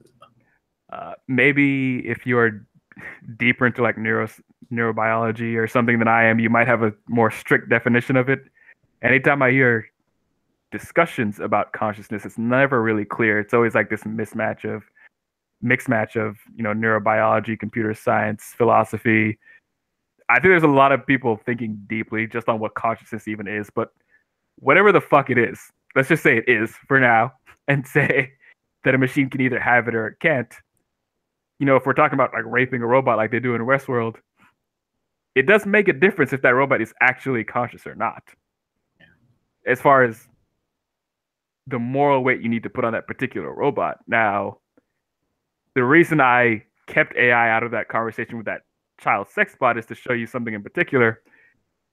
Even when you don't have AI, it's still a problem, not for the doll or for the bot, but at least for you and your actions. Like if I go and I have sex with an adult robot person, I couldn't bring myself to go the child route, I'm sorry. If I go and, if I go into one of these Westworld type places and rape a robot, is that okay? Even if they're not conscious? I mean, even if they're not conscious, you still have to wonder about me, right? There's something wrong with me that I'm even interested in doing that, whether they're conscious or not. So, and this was a point that I found interesting that I came across in one of those talks, is that even if they're not conscious, if they're realistic enough, it probably still says something about your psyche that you're willing to do it, if that makes sense. This very realistic person that you're willing to hurt, you don't know whether they're conscious or not, but for you it doesn't matter. It still says something bad about you and the way your brain works that you're inclined to do it at all. Yeah, I could kind of equate it to how like some people treat animals. Some people like abusing animals isn't a bad thing because they're fucking animals. That's what it's just an animal. It's not a human being. So therefore, what's the big deal? It would become even a more bigger discussion with, artificial intelligence, because like you said, the whole consciousness thing is going to come into play. Right. There's going to be psychological questions about like, how would you react to say it's a robot, but it has a human face and you shoot it in the head? Is that going to generate a response, or are you just going to be, numb to it? Say you have a kid and they're playing around with this hyper realistic robot kid, and then they start beating it with a hammer. Are you as a parent going to be inclined to stop that? Should it matter to you if it's just, let's say it's a really cheap robot, there's no real monetary value to this thing, but it seems almost indistinguishable from a person, and let's even say it's not conscious. Would you not still worry about your child's temperament if they were doing that to something that realistic? All right, yeah, because it is funny because a lot of times you worry about that stuff with children who do strange things with toys, who tear the heads off of dolls and things like that. Sometimes. So will you feel the same way about a robot? And there's interesting research on the empathy we feel toward inanimate objects and robots, the more realistic. That's a difficult statement to make, but in general, if you have these hyper realistic things, you tend to attribute some feeling toward them. If you have like little toy robots, you probably see it in some people. They'll start feeling as though they are in relation to something that actually has a mind, even though consciously, it's not real or anything. It doesn't have a mind or anything like that. But I would challenge some people to really start thinking about this in their daily life if they ever tend to anthropomorphize any like their cell phones, or I think you said you did it with your PS4. I was sad. I had an interesting moment. I was in Walmart, and you have those like self-service things Mm-hmm. when you buy stuff. I bought something, and I was walking away, and it said "thank you," and I said "you're welcome." And as I was walking away, I was like, "Why the fuck did I do that just now? That's not a person." Like, you will be surprised the way inanimate objects can actually play on your psyche in ways that you don't really notice. The way you tend to personify some of them. There's interesting psychological research into that. I think it's something we need to think about because we already have this sort of problem where we start to attribute person-like qualities to objects that definitely are not people. And it's going to be even worse when they actually are very real, convincing people at least. Like, yeah, I totally agree. Hold on 1 second, because you just reminded me of something.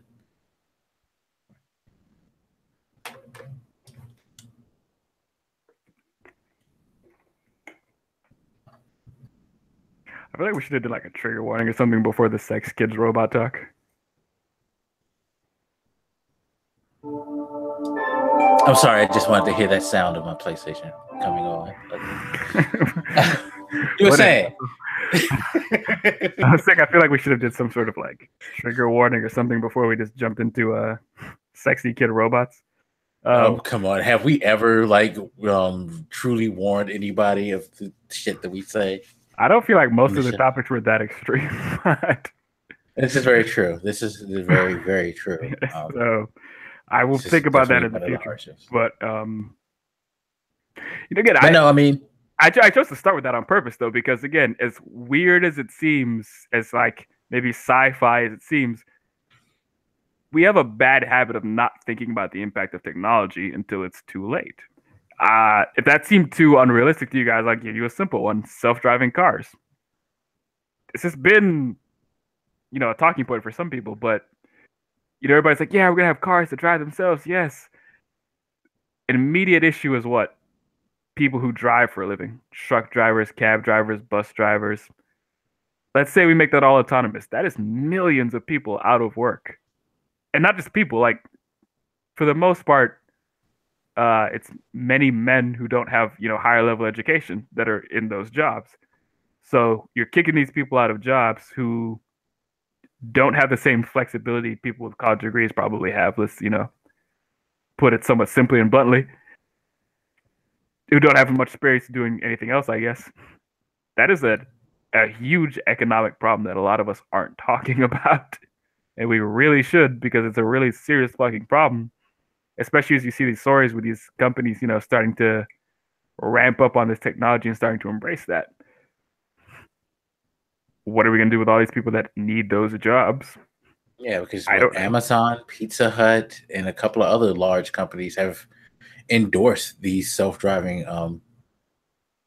like vans or carrier vehicles that they had at this recent CES. Yes. And you could see like their logos branded on designs of them to use as delivery mechanisms for their products. And it's like, yeah,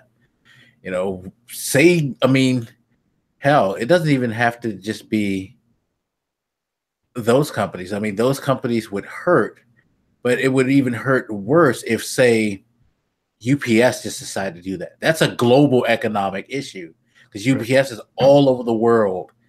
And now you're getting rid of people across the globe. You're eliminating jobs. And you're affecting the global economic state with that. Things like that. What happens when the post office goes down to this, or FedEx? Hell, what happens when we move to self-flying planes? All the pilots. Yeah. God, it's like, so you eliminate that human element from the commerce system, because hell, FedEx don't need to fly something from here over to Europe anymore and have paid somebody to fly the plane, And there's a few important things that need to be said here too. I guess, technical issues. Well, first I want to say, while I am touching the self-driving car issue, and we're going to talk about it a little more, I am not talking about certain issues because I still need to have that conversation with Katina about it. So there's certain aspects of this conversation I'm not going to delve into right now. But for the purposes of this conversation, I think what we're talking about is fine. First thing, this idea that, a lot of people, when you talk about self-driving cars, they have this gut reaction like, no, a person should drive. I want a person. They feel, for some reason, that people are superior to machines, which is a weird bias, but it is a bias that people have. It's factually not true. I think a lot of you are overestimating how good people are at driving. When you look at the fatality statistics on the road, they're shockingly high. Let's call it what it is. Pete, they're lying to themselves.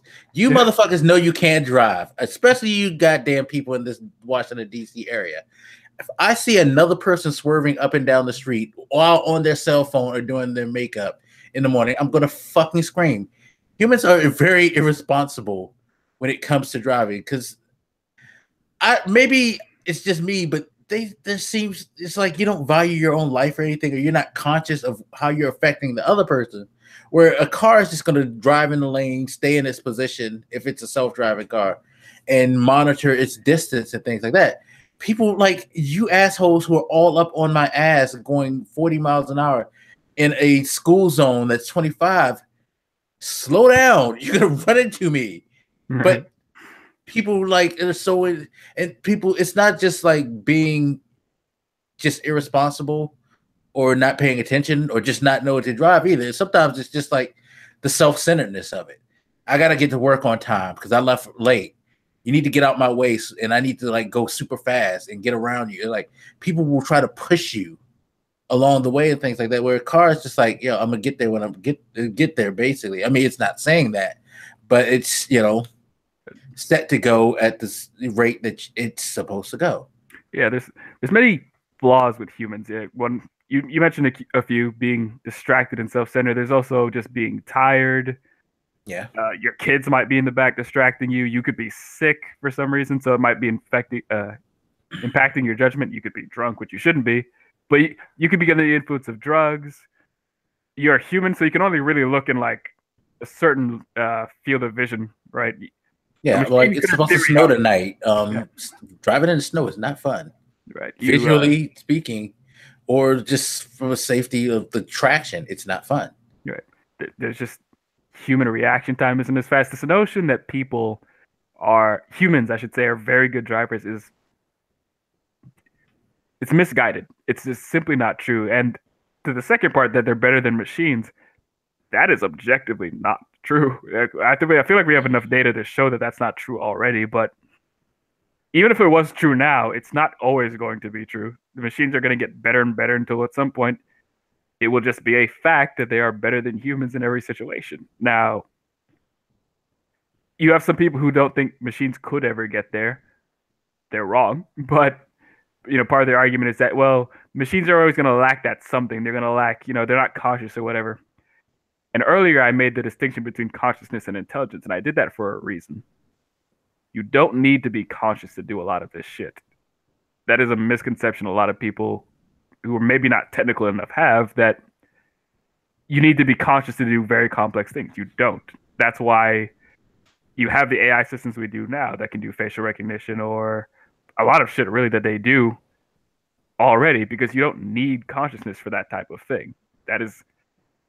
Consciousness is a weird problem in technology, but it's completely separate. You don't need it to do anything. It's not even clear biologically why humans have it, but I digress because that's going to get into this weird religious conversation. There's no technical barrier to machines being able to do any of this shit. So people need to stop saying that. It's just factually not true for most problems we care about. Driving being one of them. Yeah, no, I play around a lot with the PlayStation talk, but hell, I could use this as an example of just how AI and technology advance. I mean, coming from a state where we had Ataris and the joysticks and the rudimentary go left, go right, go up, go down movement and things like that, to where now we have fucking game characters that exude emotions in their face and things like that. Yeah, the human voice actors behind that, but even without the voices, you can see the facial expressions that look like a person, like feeling sadness, anger, you know, joy, things like that. You mentioned facial recognition. I can turn on my goddamn PlayStation, my gaming console, with my face. I can log into with it. If I turn it on, it'll be like, oh, that's Michael. Boom, you can go and play. Like we can have separate accounts and it will know who to cater to. Right. Hell, PlayStation, PlayStation View, start. I turned on my TV by just yelling PlayStation. Right. And I think that's a good example too, because when you watch the advance of technology like this, people have always said like, "Oh, machine can't recognize voice or recognize faces until they do." This is the same problem we have with so many pieces of technology. People think that a machine can't do it until it fucking does, and it does it better. Like again, you don't need consciousness to recognize a face. It's a if you look at the physics of recognizing faces, it's not that easy, but it's doable. It certainly is. Yeah. It took us a while to start figuring it out, but there's no impossible barrier that's keeping us away from doing this stuff. Technology will get there eventually, and you need to stop acting like it's just never going to reach to these heights. It will, and it's going to slap you in the face if you keep ignoring it. No, I mean, we're seeing all the stuff, like I said, with the PlayStation responding to my voice, Alexa answering questions and giving you information. Siri had already been around before, stuff like Alexa. You have, you know, the Google Home and the Amazon Echo things where you could actually tie it into your home ecosystem. It could turn on lights for you. It could turn channels for you. It could turn on the TV, turn off the TV. You know, it can open your garage door. Things like if you want, you can automate your door now to open through voice commands and things like that. It it's already showing its ability to take away things that may not seem huge to us, but the things that we normally do, like get up and turn on the TV, or at least grab the remote and turn on the TV. You know, I mean, and you think about technology and its evolution, it's just like you were saying, people think things can happen till it happens. Who thought that you can, first of all, watch other people on a box, on a screen, moving and things like that, TVs happen. Then after that was, who would have thought that you could actually see people in their real natural color TVs? Turning the channel or turning on the TV, remote controls, what is that? It happened. It's like everything has progressed. And it's like, once we start down the path of the AI thing, it's going to continually progress. It's going to continue to get better, because part of the reason why is because we as humans like the challenge of figuring out how to improve upon the things that we invent and that we create, and making them better and making them more efficient, finding other ways to make them more accessible to all people and things like that. And part of that progression is going to be the intelligence of AI, how strong it is, how much it can do without you having to do as much heavy lifting as you do now. I mentioned to you when we were having this conversation that video game that Sony is coming out with, Detroit Becoming Human, where they actually address that whole issue of what happens when you get AI robots that are considered sentient, and now and they're integrated in the world doing, people jobs, quote unquote, people things. And how is it? Where is the boundaries? What's the emotional limits? What's the ethical limits to how we interact with them and how they're supposed to interact with us, and what they should be allowed and should not be allowed to do within the world, while coexisting with us and all that. The weird thing is, if they hit consciousness, you immediately have to start thinking. We are thinking about it now, but if they get conscious, we will have introduced like the second smart sentient race on the planet, and now we have issues of legal lots of legal issues in general with their rights, because if they're conscious, then supposedly they should have some rights, but that's a weird thing to think about. Hard thing to think about, really. Um, so that was a few things I wanted to knock down that people keep saying. So all these people who keep underestimating what technology can and will do, you need to stop, and you need to really start addressing some of, and not just engineers, like people in law, philosophy, medicine, all this. You need to think more about this, because you can't keep getting caught with your pants down, especially when it comes to AI, because that's the last thing on earth you want to get caught with your pants down on. I mentioned the self-driving car thing is like, and some people disagree with me on this point, but it's very important. This economic issue we have with work. I mentioned the self-driving car thing because so many people's jobs are tied to driving that if we just eliminated driving, that would be a ton of jobs. And people seem to just keep thinking, well, they'll find other jobs. No big deal. We've always found other jobs. We have. I don't think there's any reason to think that that will continue. And I think the true stopping point of that will be when AI hits us, because when I say AI, I mean like general purpose AI that can do anything. So a lot of the AI we have now is specialized to do certain things, and they can't do other things. But if you have general AI that can do like anything, like a human can, like pick up any other thing, then we have a problem, right? Because that means they can do, in theory, pretty much any job we do. So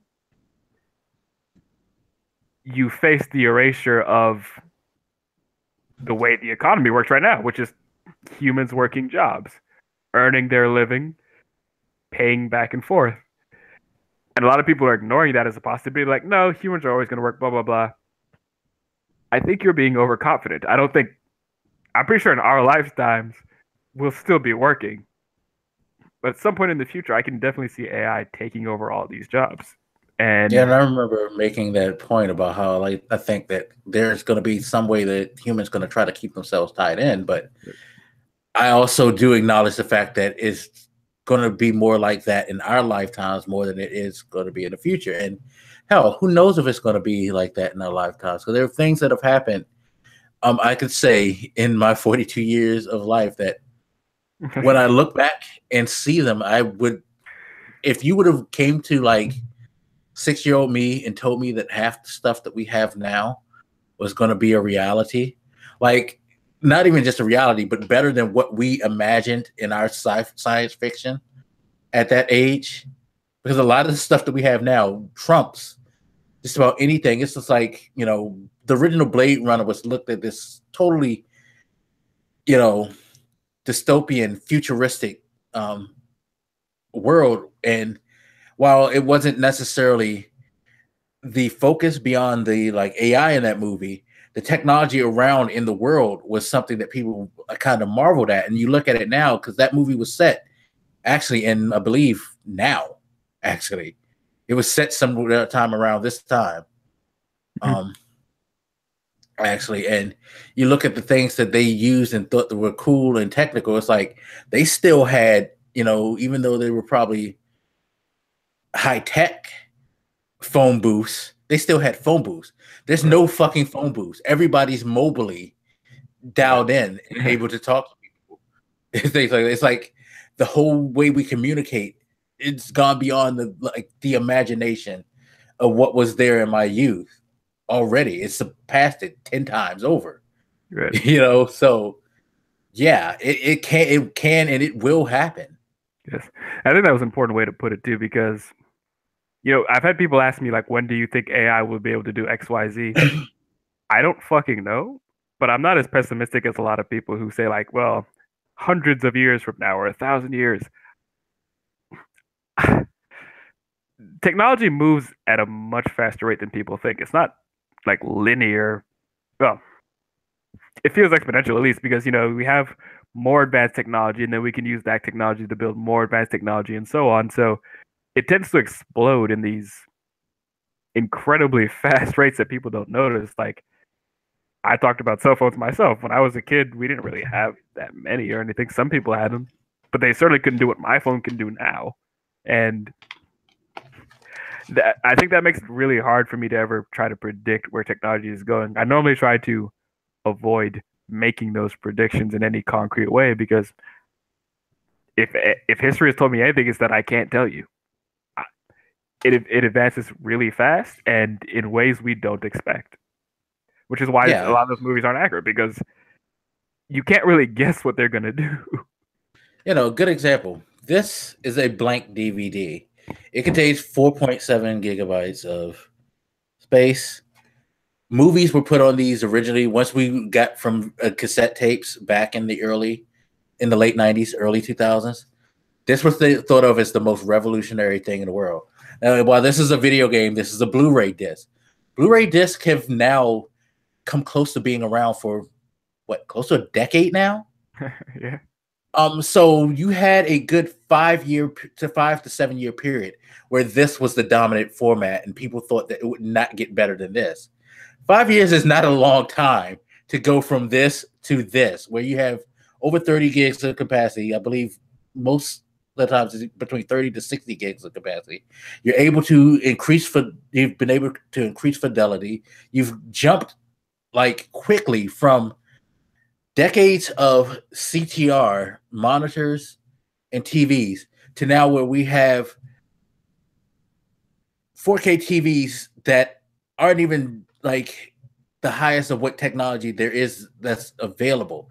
It's not necessarily financially available to most people, but they have already started with 5K, 10K, 20K TVs and things like that. And you got to think 4K was something that was introduced to the public, maybe 2 years ago? And they're already beyond 10K Hashtag in the obsolete. technology. But so I was walking. I was looking at my phone and I saw this desktop that it touted this hard drive with like a whatever number of terabytes memory it has. And I remember thinking to myself, like when I was a kid, we didn't even use the word terabyte because nothing had the memory to warrant even using that word. And yet, in I'll do you one 2018, better. We were fascinated at the idea of something in megabits. Because you got to remember, before, like again, I can't stress this enough. This is 60 gigs of information being held on this. When I was a kid and you were doing computer lab stuff, your maximum capacity was a 1.3 megabyte floppy disk. And those were revolutionary because before it went from something like 128K to 256K to 512K. And then once we started using computers more, that's when you started getting closer to the megabit thing. You found like stuff like zip drives, which, this has 100 megabytes of room on it. This is great. You buy this drive, you plug it into your computer, you can store 100 megabits of data on your disk. 100 megabits is barely a fucking like sound file nowadays. Yeah. I'm sure back then it was expensive, but yeah. So that's what shocked me is how cheap it's getting. And this is like not like it's been tons of decades. This is maybe 20 years ago. Yeah. And this may seem like minor things to people, especially because we get used to having things so fast, but it's a minor example of how fast they can move. At a small scale thing like that, memory shot up insanely in the past 20 years. And I just say that to say that it can move faster than a lot of people tend to admire. But, just the economic issue, I'm not convinced like so many people are that these jobs are always going to be there. You have people who talk about universal basic income where, the economy changes. Essentially what we do is you just give people, it's a little complicated, but people just kind of have whatever amount of money they have and they spend it that way. And AI generates the money and whatnot. Let's put aside how people get the fucking money for a second. Let's assume they have money. The point is you won't have jobs, and that's enough of a problem because a lot of people tie their identity and their sense of self-worth and accomplishment to work. I think I was listening to Fareed Zakaria or whatever, one of those CNN dudes, and he was having a talk and he was describing, universal basic income and saying we wouldn't do that because a lot of people culturally tie themselves to their jobs and get their sense of fulfillment from that. And I agree that we do that. I argue that we're probably going to have to stop because it won't be an option. at some point in the future. Plus, to be fair, I mean, with the number of people on Earth, it is possible that you weren't going to have the amount of jobs for everybody anyway. That's more of an arguable point than AI advancing. I do acknowledge that people tend to argue more against this idea that they'll take every job.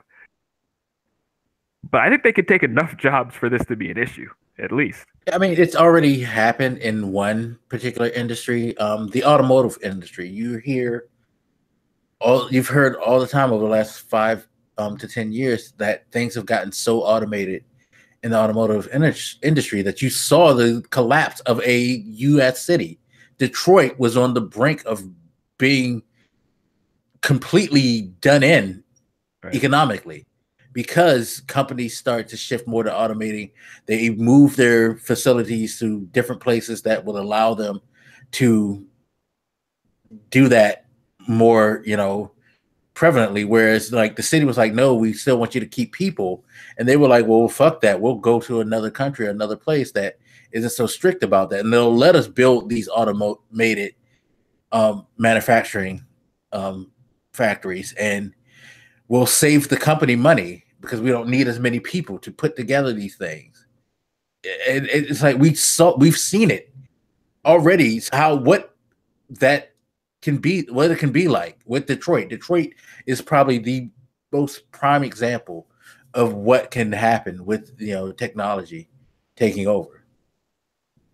Yeah, and to be fair, since Detroit still exists, that might lull people into a false sense of security. Like, well, yeah, it happened, but we recovered. Yes, we've had this issue before, and we've recovered. My argument is that will not always be the case, and AI is a very different technology than a lot of those other things anyway. I would not be overconfident about this, and I do think we need to rethink, or at least consider rethinking the way we think about our relationships to our jobs. That might have to be a social change that we just have to make. Yeah. I had somebody talking to me about they wanted to learn more technology because they were concerned about they were in medicine and they were concerned about the ever encroaching threat of technology, doing more. You have AI surgeons and shit like that, machines that do some surgery, basic surgery stuff. And they were concerned about that becoming more advanced and taking more medical jobs, eventually taking their job altogether. And I was like, they said because I'm in software that I don't have to worry about it as much. And I was like, look, man, if it becomes smart enough to take your job, it probably already took mine, right? Because that probably means it's smart enough to like self-improve. Like it might be able to program. So yeah, I mean, you think about the way programming is now. I know I keep going back to the gaming thing, but think about how they engineer game engines to be more like reactive on their own. Like, why can't they take that technology and move that over to something like your job and have like just program a software to be able to, do all these things that you do? Like, who is to say that that's not in the pipeline? Not to scare you.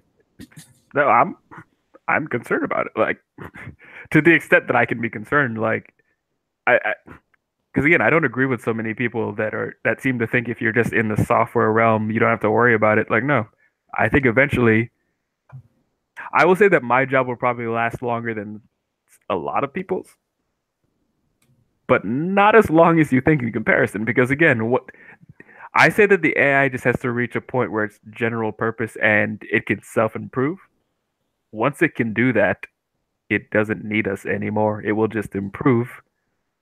And then soon after, that's why I made that joke with her, but I wasn't fucking around. Like, if it's smart enough to take your job, it's probably about smart enough to take mine too. So I'm not sure why you said that. Like, yeah, if it can do yours, I'm not gonna last much longer than you. So, right. And that seems a little apocalyptic, and I don't want it to be. It could be a good thing, It could be maybe without having to work, you have more time for your loved ones to pursue certain things. That is what we've seen. Like, we don't all have to work out in the field anymore, right? To farm and shit and spend all our days toiling out there. It's given us more time to pursue more intellectual endeavors. It could be the case that it's a very good thing if we talk about it and think about it and let it be a good thing. It could be a wonderful thing. If it just happens to us and fucks us in the ass, well, it won't be a great thing. But I don't want people walking away from this conversation saying the robots are gonna take our jobs. We're all fucked. If we design our society to be a certain way, I think it could be the best thing that ever happened to humanity. But again, this is why you need to talk about the advances in technology, because you don't want what I fear will happen is that you will just have this increase in income inequality. We won't be balancing it out with any sort of universal basic income. We just won't give a shit, and people will become more poor. Won't be able to afford anything. It could turn quite apocalyptic, but it could, with proper forethought and design, be wonderful. Same thing with these kid sex robots. Maybe we don't want that, but we need to talk about it ahead of time because it's a possibility, and one sooner than you might think. Same thing with any piece of technology that could be coming soon, or even not soon. Any piece of technology in general, we have to be aware that not every application it might be the one that we expect. Look at social media right now. It's a wonderful way for us to communicate, but it's playing on a lot of our worst instincts. We have these information silos. You have people clearly losing their shit. As wonderful a piece of technology as it is, you got Russia hack us and fuck with our perception of our politics and stuff. We probably should have seen that coming, but we didn't think much about it because 10 years ago, maybe 15 or 20, social media didn't exist, right? You go back 30, the internet was there, but nobody really used it like that. Oh no, I would say they did. I would say late 90s was when the social revolutionaries started. And the only reason I say that is because I think back to things like when AOL came out and CompuServe, these things that will let you access the internet, get into chat rooms, send instant messages. You had the most of the population didn't do that. Yeah, no, most of the population. But I will say, I will say that the big boom didn't start actually until it became more accessible as they started adding the ability to do so in more areas and at faster rates.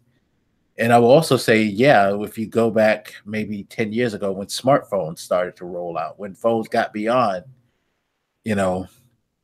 being more just places to text and talk and became you can also do your work on this and you can get on the internet. And people started seeing that and taking advantage. Okay, now you can get AOL Instant Messenger on this. So, 10 to 15 years ago, definitely social media shot up out of nowhere. And it's had a lot of positive effects. A lot of positive effects, but it's come with some weird issues. You have cyberbullying where, there's a sense that if it happens on the internet, it's not really bullying, which I think is stupid, but you have these weird issues to think through that we didn't think through fast enough. Now, social media is very ubiquitous in our lives, and there's still some ethical issues that aren't clear when it comes to using this technology, right? And I want us to stop getting caught off guard with this shit. We need to start thinking more proactively about the way technology acts in our lives. Or we're going to have the same problem we have with social media now when we have with self-driving cars and AI in general, all this shit. We keep getting caught by surprise and caught off guard, and then society isn't keeping up enough with some of these changes. We need to talk more in general about what technology is doing in our society and what it can do, because it can do wonderful things if you think through how we get to those wonderful places. It can also do horrific things if you don't pay attention, right? So, but that conversation was a little all over the place, but there's many, many, many different points of contact for weirdness and interesting ethical issues with technology. I would just say my main hope is that if anybody takes away anything from this conversation is that as much as I love technology and I think it can be great for us, I think we shouldn't just assume that everything is going to be great as technology advances. We should make a concentrated effort to make it good for us, not just hope it is good. And think through legal, social, ethical implications of new technology because it's not always clear or obvious or easy.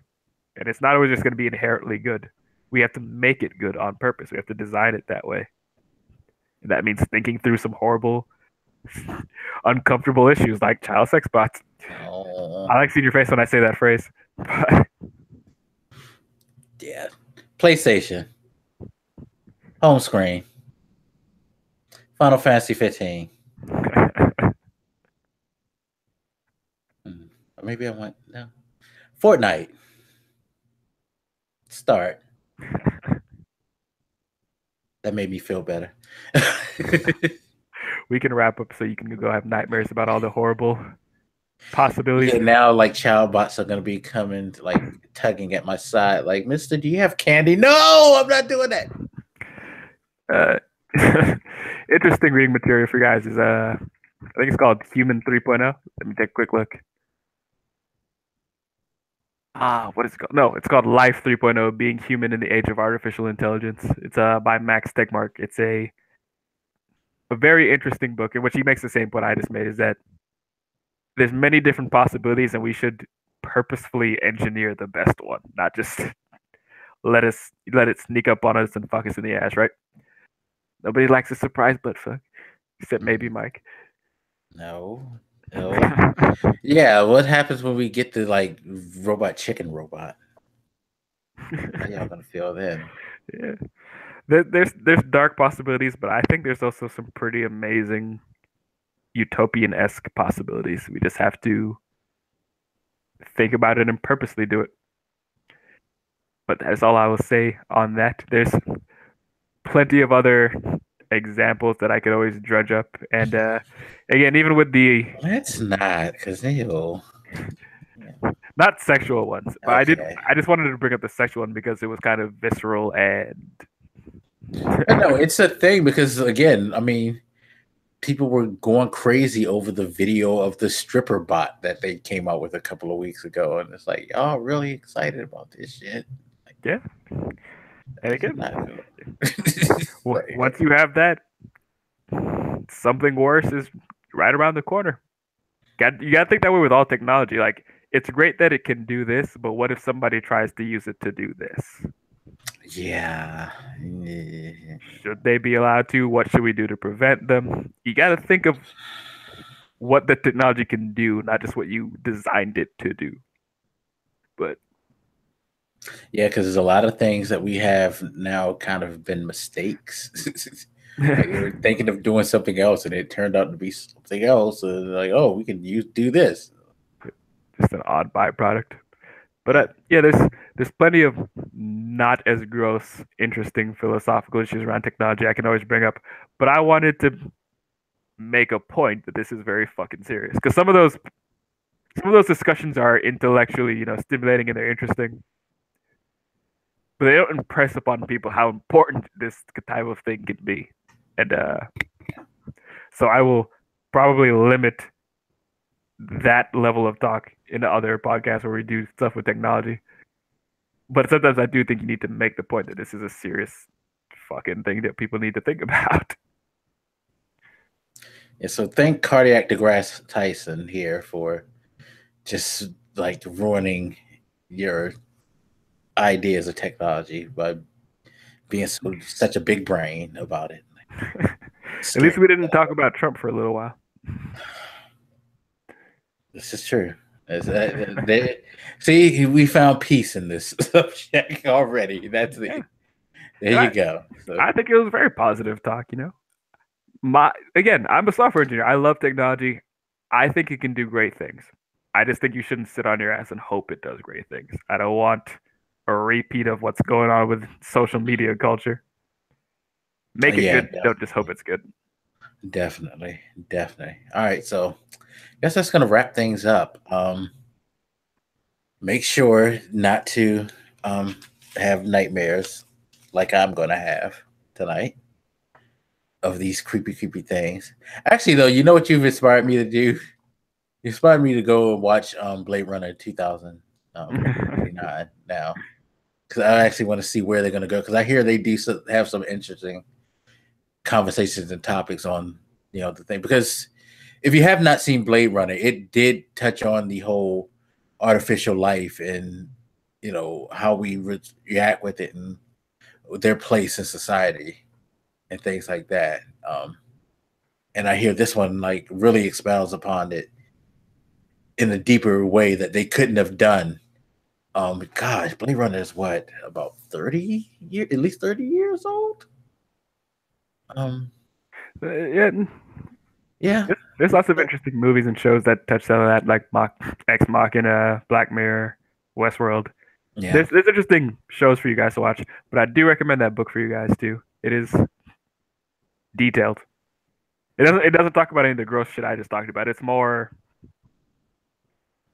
technical, but it's very interesting. It's not like just fucking read it, man. God. Yeah. All right, so what should we do for next week? Because I have a suggestion if you don't have any ideas. I got nothing. I suggest you buy Fire and Fury. I suggest I get it too. I'll buy it. And